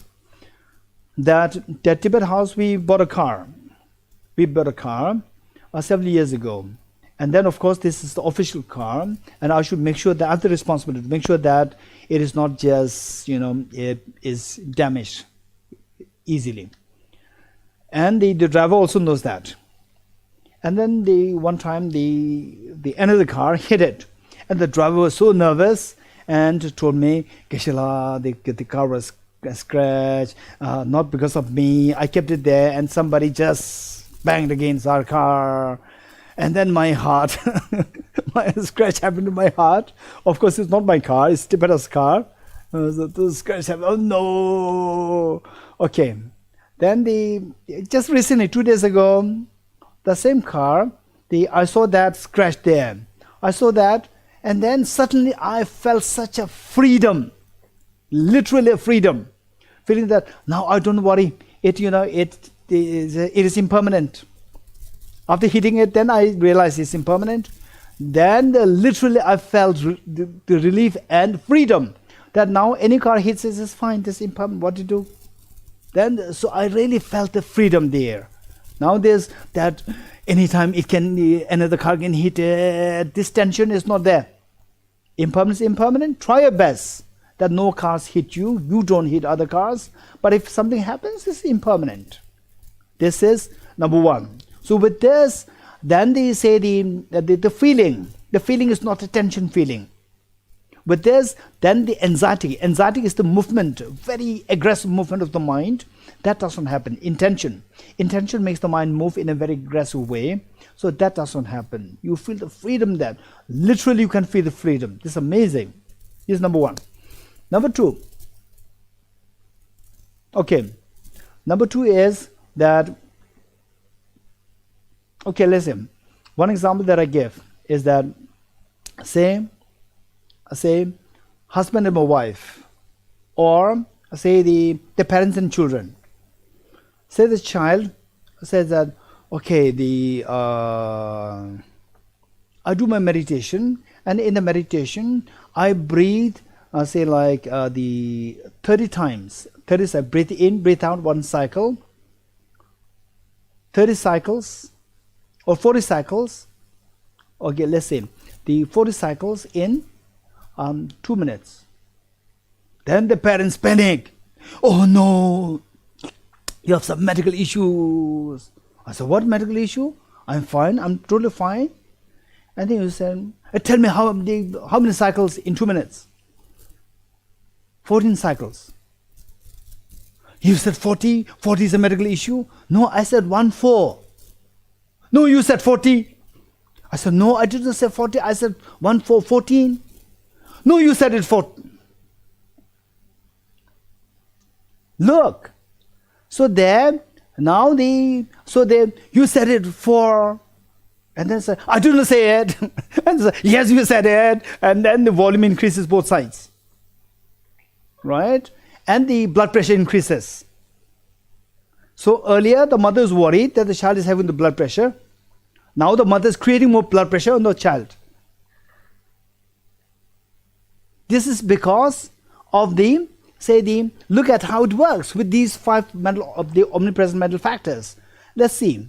Okay, the mother's, if the child says, it's 14, mom, it's 14, it's not 40, then the mother should actually hug the child. Right? Thank you. I'm so happy that it's not 40, it's 14. Thank you so much. I'm so happy. Right? You have no medical issue. Then the child will feel the love of the mother. When the mother says, you said 40. Right? Then the child will feel that the mother really doesn't really love me. Even if I tell her that I'm healthy, she's not happy, she's fighting with me more. Yes, no, mom, I said 14. No, you said 40. Right? So look, the mother loves, but is totally unskillful. One, unskillful because of the ignorance. Ignorance of going for the wrong direction of the discrimination. Okay, let's say discrimination. Okay, let's say you hear that 40, and then later you hear that it's 14. Still the anxiety is there. No, not really anxiety, anger is there. Why anger? Unpleasant feeling. Why unpleasant feeling? Because he said 40, but now he's saying it's 14. Right? He said 40, I heard it. But now he's challenging me. He's challenging me. Saying that he said 14. Right? That's not true. Okay. He said 40. The discrimination, look at this discrimination. He said 40, now he's saying that he said 14. Right? As well, like I am the one who has the wrong ear. Right? So with this, then what's the feeling? Unpleasant feeling. Because you said 40, now you are telling lies. You said 14. You do not say 14. Right? Okay. So you are telling lies. The pleasant feeling is unpleasant feeling.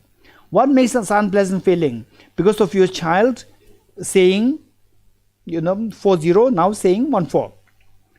So therefore you don't want this to happen. So you push your child. You challenge your child. This intention to challenge your child. Okay, now, finally what do you want? Why are you shouting? Because I'm concerned about my child's health. If you're really concerned, don't increase the child's the blood pressure now. Don't increase the child's blood pressure. You are shouting at the, you said it 40, you said it 40. Meanwhile, the child's blood pressure is constantly increasing. Right? So if you really love, be wisely loving. How? Okay, when you see that the child says, okay, mom is 14, it's not 40, right? First, lucky, right? You don't have health issue, discrimination. You don't have health issue. It's so good. Feeling is very pleasant. Because the feeling is very pleasant, what gives you the pleasant feeling? Because the child telling you that, his blood pressure, the breathing is just 12 cycles per 2 minutes. Wow, you embrace the child. Thank you so much. The child will feel more loved. That my mother really loves me. Look, when my mother realizes that I have a good health, she's so happy. When she overheard, or she heard it wrongly, that misheard it. It's like 40, she started panicking, which means it's all out of love. The child will love you more. Okay, so from this, we see that this is where we can see the same object, look at the same object from different angles. Okay, this is one area. How to look at it, how to change the discrimination by changing the angle.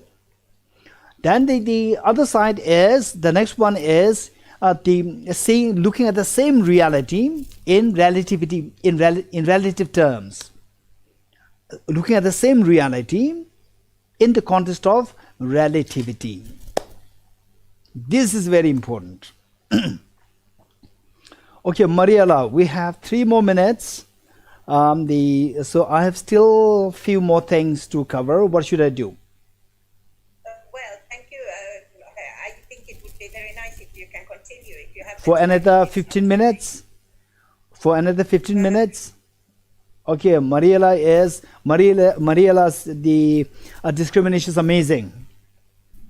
Still we have time, right? Still we have 15 minutes time. Just 15 minutes, right? No, still we have time. Thank you, Mariela, for being very applying this. Thank you so much. Okay, now the next part is the seeing things in relative. This is so important. Okay, I will share a story with you. In fact, the what do you call those people who belong to the real estate job to rent houses? Okay, so let's say the real estate people. The first time I came to Delhi, I was looking for the house, and so which means that I have no clue where to go. So we have to depend on the agent. And the agent, they are so expert in this concept of the relativity. They are so expert in this concept of relativity, but they apply it in a wrong way. Applied in a negative way, not a wrong way. In a negative way, right? They are so expert in this. How do they do? Is that when I approach this agent, they yes, we have, don't worry, we have many good houses. Cheap good houses. And Delhi, that was under like 46 degrees centigrade, scorching sun. And you have to go from one house to the next house to the house. They're all terrible houses. All the houses that they show you was just the terrible houses. No. By the time you say no, what happens? Scorching sun is there. And then you feel tired. You feel mentally so exhausted. And no water. And you don't even think of drinking water because you are looking for the house. Then finally they'll show you a little better house. Then you see that you're already tired and you already saw the bad things. Now, as compared with those bad things, these little better houses, beautiful, exotic, it's like a divine house. Wow, this is good. I got it. Finally, this person will not let you go till you accept a house from him, right? This is how they are employing the relativity. They all show the bad things. Then you see the little better ones. Better one is better than the, actually it's not really standard. But you will get the feeling it's very good. This is known as the relativity. Now what we do is that, for example, let's say that same, if you have a neighbor, and the neighbor always disturbs you on Sundays, does not make you sleep on Sundays, play loud music early morning, then you start backbiting the neighbor. You are so unhappy. Maybe you curse the neighbor. May this neighbor, okay, I will not say die. May this neighbor leave. And finally you hear news that your neighbor vacated the place. You are so happy. Then next neighbor comes. The next neighbor not only play loud music on the Sundays, also throw garbage next to the door. Then you will miss the earlier neighbor. Right? You will miss the earlier neighbor. My earlier neighbor is so good. He is so decent. He never throws garbage next to my door. It's so good. You miss the next neighbor. And the next time you meet the earlier neighbor in the market, you hug the neighbor. The neighbor shout, what happened? Earlier the person is so angry towards me. Now he's hugging. Because that you are now seeing the relativity there. So therefore, the point is that whenever we are dissatisfied with anything, always keep in mind that you are a number. You are a number. And number, there are always two numbers. One before, one after. Whatever number, you just imagine any number in this universe.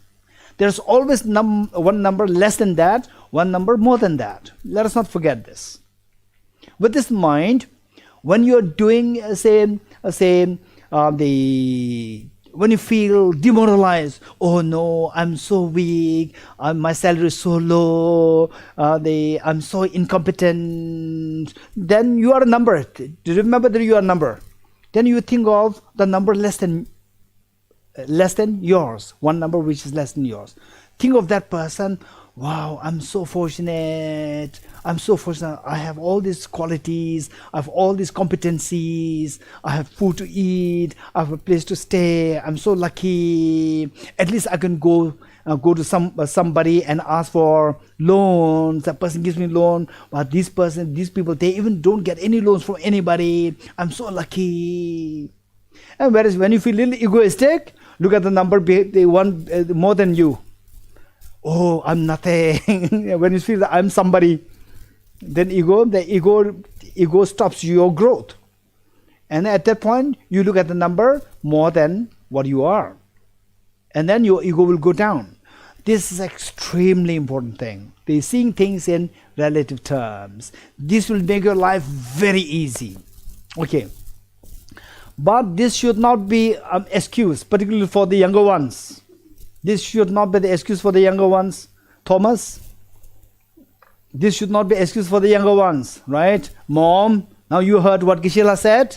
There's always number one less than you. So I should be happy with whatever I am. I don't have to work harder, right? Geshe said, you heard it, right? This by no means it should be an excuse for one not to work hard. Work hard with your best of your attempts. When you go through difficulties, then think of yourself as the number and think of the number which is less than you. This will make your life easy.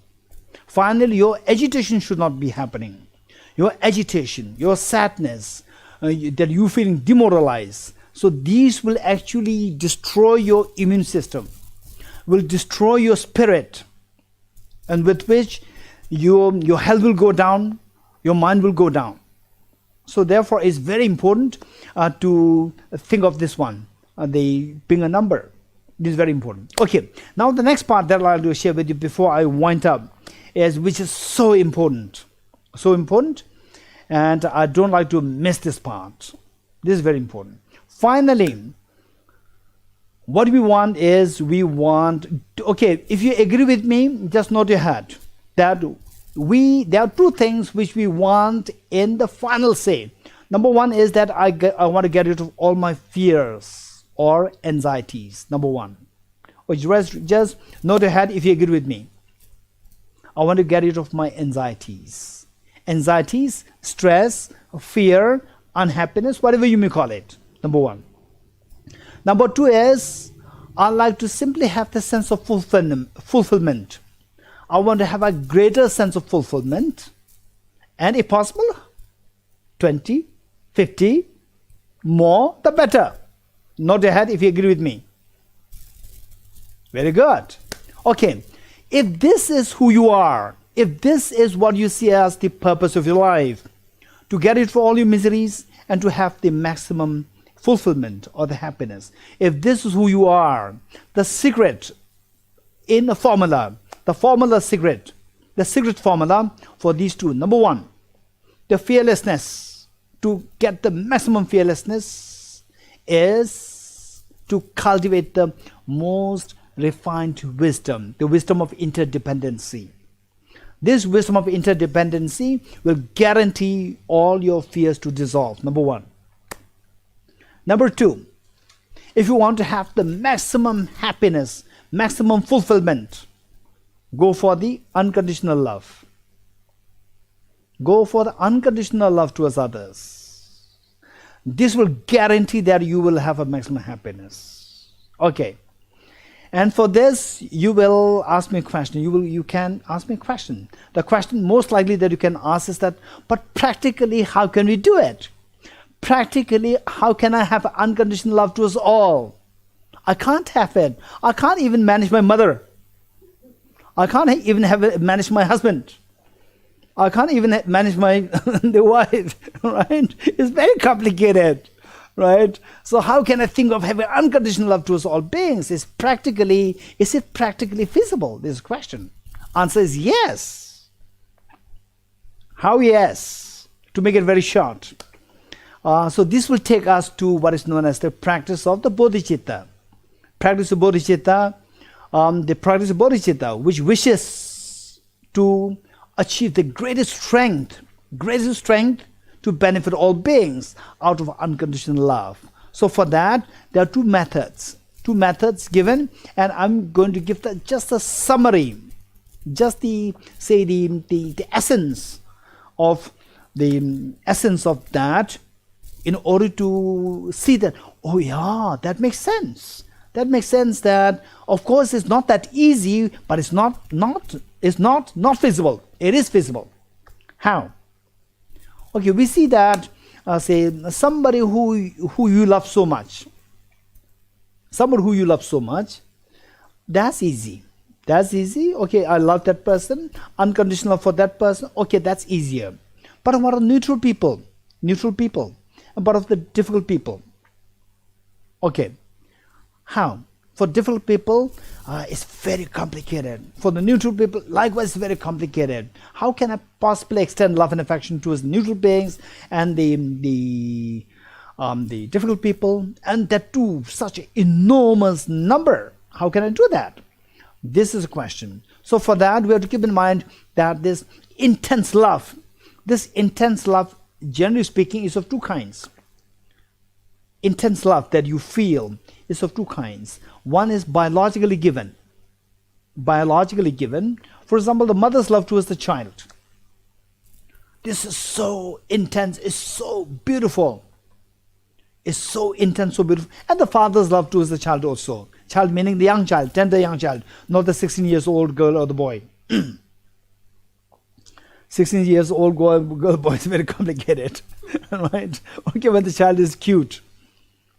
When the child is cute, like age 4, 5, 6, 7, the mother's love, the father's love, this is so beautiful.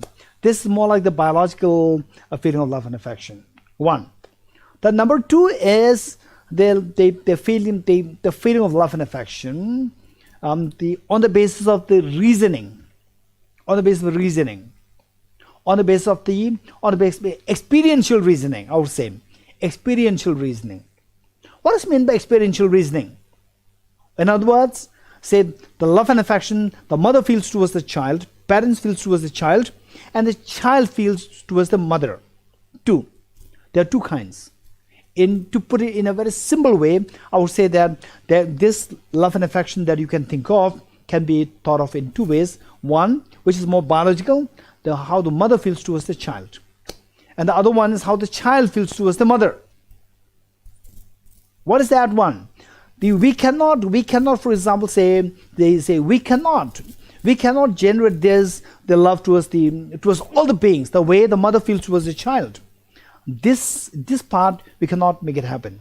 But we can make it happen towards all beings, the way the child feels towards the mother. You understand it? Let me say this again. The biological love and affection the mother feels towards the child, this is something which we cannot have for all the beings. Whereas how the child feels intense love towards the mother, young child, age 4, 5, 6, feels intense love towards the mother, this is something which we can generate towards all the beings. Okay, how? Just imagine. Let us all go back to when we were aged. Day one, we were born on this earth. Day one, we are born on this earth. Okay, day one, we are born on this earth. Say, you have no clue who is your mother. You have no clue, right? You have no clue. Anybody picks you up, it's fine.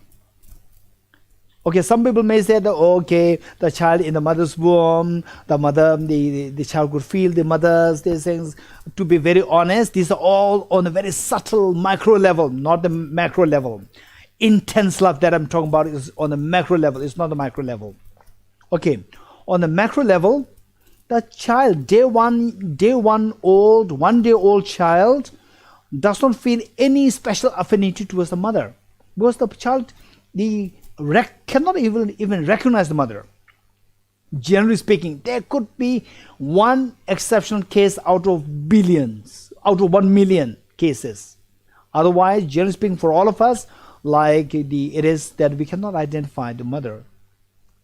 But over the stretch of 3 years, 4 years, 5 years, this child, the love the child builds, the feeling of love the child builds towards the mother is so intense to the extent that the child cannot even bear the thought of getting separated from the mother for 1 hour. The child cannot even bear that feeling. Child will just scream. I've seen that with my eyes. I did it myself when I was young. I did it myself. The child could not imagine that I'm going to be separated from my mother for 1 hour or 2 hours. 3, 4 hours, the child cannot really bear it. It's so painful. Why? Because of the tremendous love the child feels towards the mother. Now tell me, how does this child build this intense love over the period of 3 years? Day one the child was born, the child could not feel that. Now after 3 years, the child feels it so intensely. How does it happen? This question. Okay, so to make it very quick, I'm not going to ask this question to you, but you also think about it. The answer that I'll give you is that because the child over the stretch of 3, 4, 5 years time, the child feels that this is the source of benefit. This person who I identify as my mother is the source of all my benefit. Whatever I like, whatever I want, where there's danger, this person comes to rescue. When I'm hungry, this person comes to feed me. When I'm crying, this person comes to hug me, pick me up. This person is the source of benefit, the greatest source of benefit for me. So, okay, now the child's love towards the mother is seeing the mother as a source of benefit. So this is what we can do. We can also see the neutral beings and the difficult people as the source of benefit. When you see them in the source of benefit, so seeing these beings as a source of benefit, that is a discrimination. These are my source of benefit. Then when you think about these people, very pleasant feeling will come to you. This pleasant feeling, where is this pleasant feeling coming from? from where it is, because of thinking of these people, then your my intention will embrace the beings, neutral beings and the difficult beings. Okay, neutral beings. How the neutral beings are the source of benefit for you, and how the difficult people are the source of benefit for you. This is the question. Okay, the first one, to make it very quick, and the more detail we have to go through the bodhicitta practice. Bodhicitta practice, there are two methods. So these two methods will just focus on these areas to change the discrimination. Who cares? So say neutral people, who cares? These are just, no, I don't care. Just, if this attitude, then the feeling, pleasant feeling will not arise. When the pleasant feeling does not arise, then you will not embrace neutral people. Whereas when you see neutral people, for example, let's say, simple example. Okay, so the Zoom, this communication happening through the Zoom, this is free. Okay, the Tara Liberation, you paid, I know. You paid for this, is a paid Zoom, but otherwise for most of the people it's free. And paid, how much did you pay? You paid so less. And yet we can do this wonder, amazing. How come that is happening? Because first we need to have the laptops. And for the laptops, if your mother is to create this laptop, even the kings and the queens in the olden times, they did not have the privilege of using the laptops. Now you have the privilege of using the laptops. And if this laptop were to be made just for you, this will no doubt cost you billions of dollars. But for you, you just get it for like, say, $400, 40 US dollars. Cheap as compared to billions of dollars. And how come that you get it very cheap? Because there is a mass production. What do you mean by mass production? So many people are buying the same laptop. Who are these people? These are neutral people. Do you know these people? I don't know these people. These are neutral people. It's because of these neutral people that you are getting the privilege to use things which even the kings and the queens in those days did not have the privilege to use. This is because of neutral people. If you think of these, and for example, let's say recently, during one of the teachings, somebody asked me a question. That, okay, you're teaching Geshe, you're teaching interdependency, this is amazing, but on the practical terms, how can it help us? For example, because of the lockdown, the coronavirus lockdown, then when we cannot even go out, we have to just go upstairs on the terrace. From the terrace we look down, the whole traffic is, the road is very empty, street empty, it's so demoralizing. So how can we apply this interdependency concept to heal your anxiety because of the coronavirus, the problem? I said I would see it very differently. When I look at these empty streets, I will be so happy. How? I would thank all the people who are sitting in their house. Thank you so much. Thank you so much for sitting there. I don't see you. I don't see each one of you, but I know that you are in your house because the street is empty. Thank you. You are following the social distancing. That guarantees that the virus spread is going to be much less. So therefore you are saving my life. Thank you so much. When you say thank you so much, feeling is very pleasant. So what made you have this pleasant feeling? Because those people who they follow the rules. Do you know these people? No, I don't even see these people. Right? These are neutral people. So I just embrace these neutral people, thanking them. So say by changing the discrimination that you follow the social distancing rules. You follow social distancing rules, so therefore the coronavirus is not spreading as badly. Right? And the feeling is very pleasant. Oh, it's so deserted. The whole city is empty. It's deserted. I missed my ice cream. If this is your thinking, then the feeling is unpleasant. Unpleasant. Number one, you don't get ice cream. Number two, the unpleasant feeling is added. Right? So one unpleasant feeling is there because not getting ice cream. Number two, additional unpleasant feelings coming because of you feel that I'm deserted, everything is so deserted. So this the intention intention or doesn't want that. So what can it do? It cannot do anything. So it feels disturbed that I cannot do. I become helpless. So you feel disturbed. This is agitation. And then if it sustains, it becomes depression. Okay, so we can overcome the depression by rectifying the feeling. You rectify the feeling by rectifying the outlook. That is, by changing the discrimination. Okay, so likewise we can apply this to the difficult people. Difficult people, okay. So the difficult people, I'll just share you a very quick example. Okay, one time there's a very difficult person, extremely complicated person, right? And then every time I get a message, it's so disturbing, right? But I have to, but I always write very nice, saying that, oh, sorry, okay, yeah, these things can happen, sorry. For like 1-2 years, it happens like this. But deep inside, whenever okay, keep that aside. So another one, which is very interesting, this is better. Delhi right now, if you are here, our temperature says 39 degrees centigrade. 39 degrees centigrade. And it said it feels like 59. It feels like 59 because of the humidity, excessive humidity. Okay.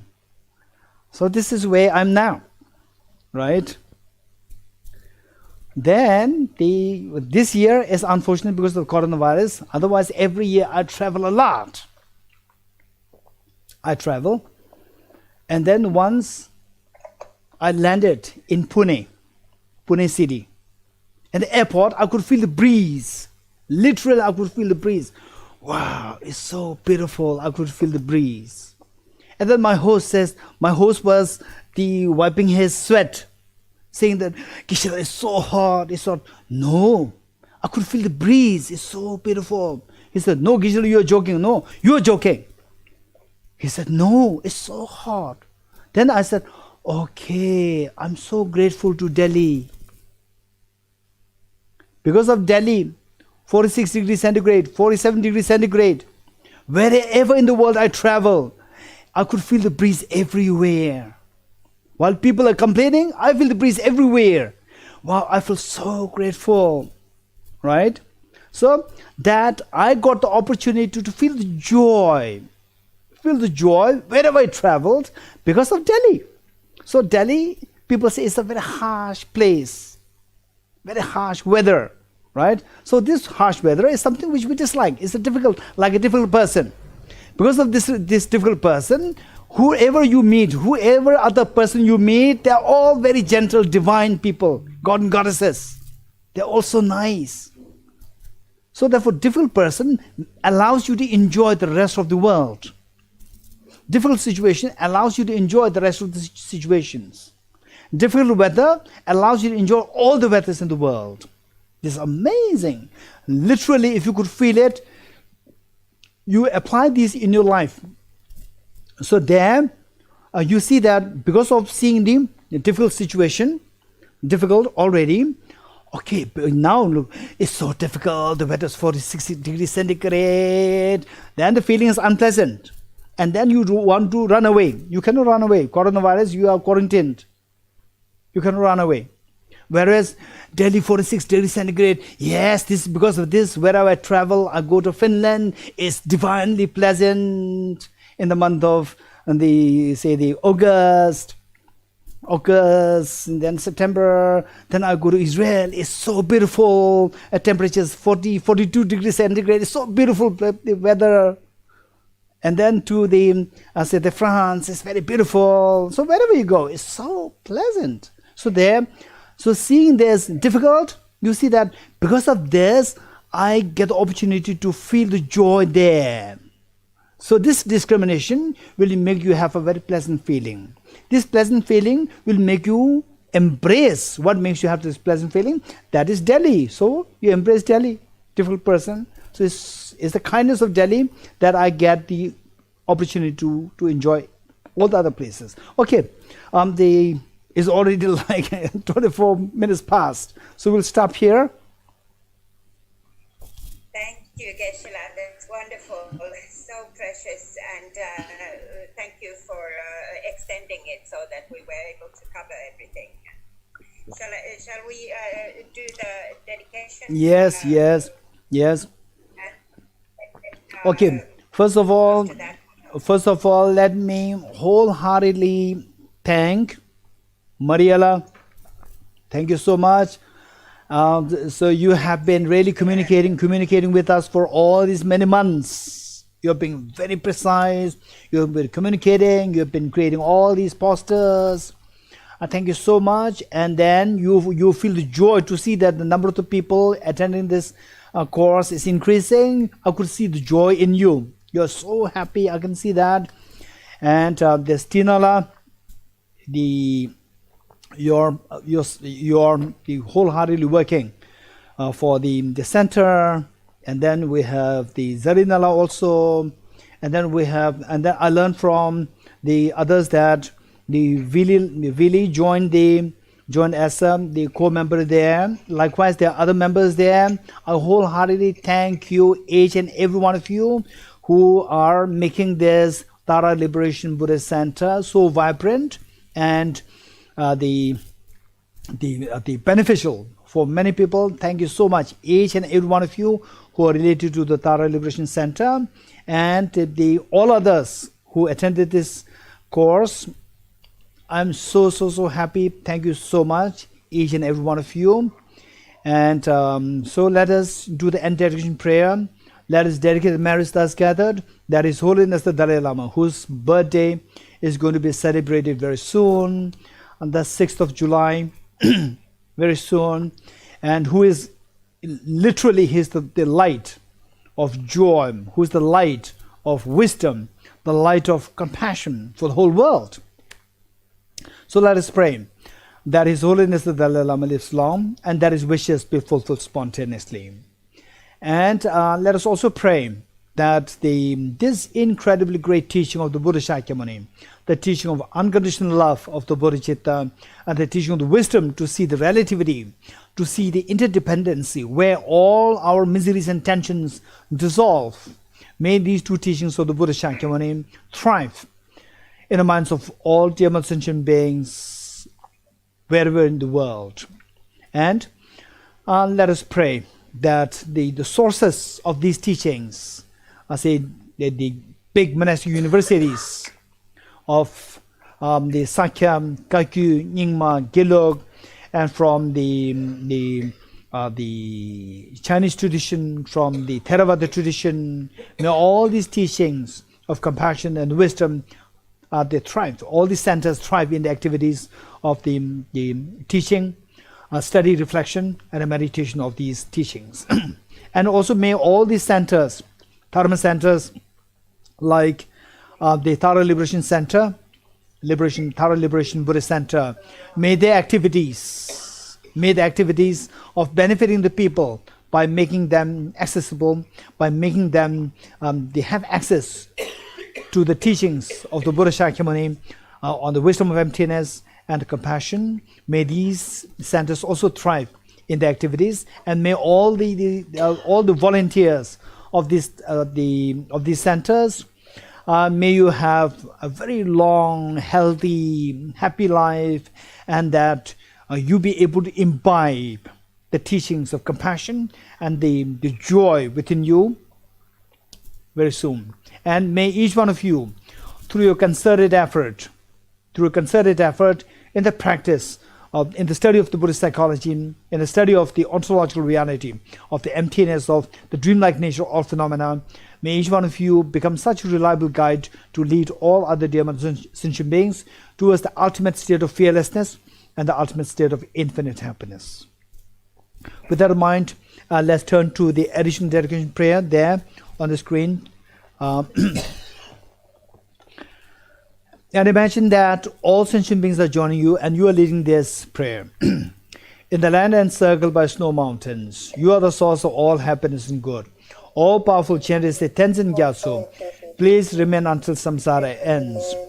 Just as the brave Manjushri and Samadhibatra too realize things as they are, also I dedicate all these merits in the best way that I may follow their perfect example. I dedicate all these rules of virtue with the dedication praised as the best by all the Buddhas who appeared in the 3 times, so that I might perform the noble Bodhisattva's deeds. May the Supreme Bodhicitta that is not arisen arise and grow, and may that which is arisen not diminish but increase forevermore. As long as space remains, as long as sentient beings remain, until then may I too remain to dispel the miseries of the world. Due to the merits of these virtuous actions, may I quickly attain the state of Guru Buddha and lead all beings without exception into that enlightened state. I dedicate the merits thus gathered towards the realization of the deeds and the prayers of all the Buddhas and the Bodhisattvas all 3 times, and to the upholding of the Dharma of teaching and realization. May I in all lives, through the force of this merit, never separate from the 4 wheels of the Mahayana vehicle, and accomplish all the stages of the path: renunciation, bodhicitta, perfect in the 2 stages. With the wish to free all beings, I should always go for refuge to the Buddha, Dharma and Sangha until I reach full enlightenment. Inspired by wisdom and compassion, today in the Buddha's presence, I journey the mind of full awakening for the benefit of all sentient beings. I go for refuge to the Triple Gem. I confess the negativities individually. I rejoice in the virtues of all the beings. I hold the precious Buddha in my heart. By the power of practicing and subjugating to you, may all be free from sickness, poverty, and conflicts, and may Dharma and auspiciousness proliferate in all the places where we abide. The path of union and emptiness and compassion is loosely explained by the protector of both the Dharma and the beings of the land of snows. You are the lotus holder Tenzin Gyatso. We supplicate you that your wishes are fulfilled spontaneously. May the operations of evil thoughts and deeds of the negative forces of humans or non-humans who harbor malice through perverted prayers against the teachings of the Buddhas be totally vanquished through the power of the truth of the 3 jewels. In all my lives, never separated from perfect gurus, may I enjoy the magnificent Dharma by completing the qualities of the stages and the paths, may I quickly attain the state of Vajratara. Throughout my future lifetimes, may I always be guided by Manjushri and be able to uphold the Dharma in general and the teachings of independent origination in particular, even at the cost of my life. Deyatha Om Gate Gate Paragate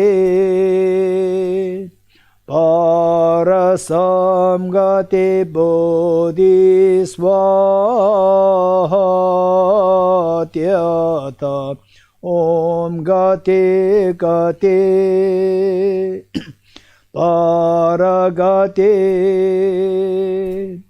Parasam Gate Bodhisvatyata Om Gate Gate Paragate Parasam Gate Bodhisvaha.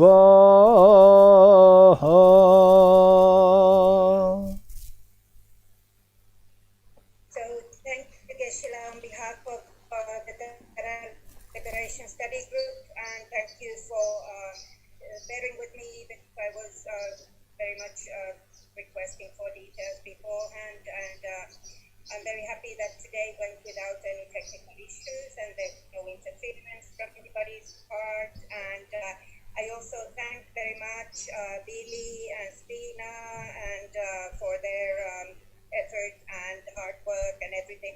And I wish you all the best. This is an offering from my side. I arranged this and the Zoom and all this, and this is the last thing I do as a spiritual program coordinator for the Terra Liberation Group, and so I'm leading the group. But I thank all of you, and I thank you, Geshe, and I wish you all the best. Thank you so much, all of you. And there's one question here which reads that, Geshe, if we need to communicate with you for some Buddhist teachings, how can we connect?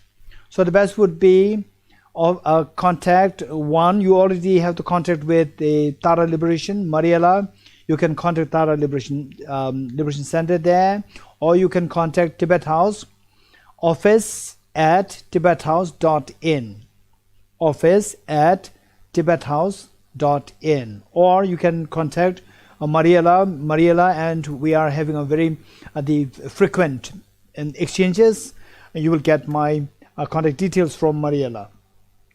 Okay, thank you each and every one of you. Laso chanjula destele wangden la. Okay.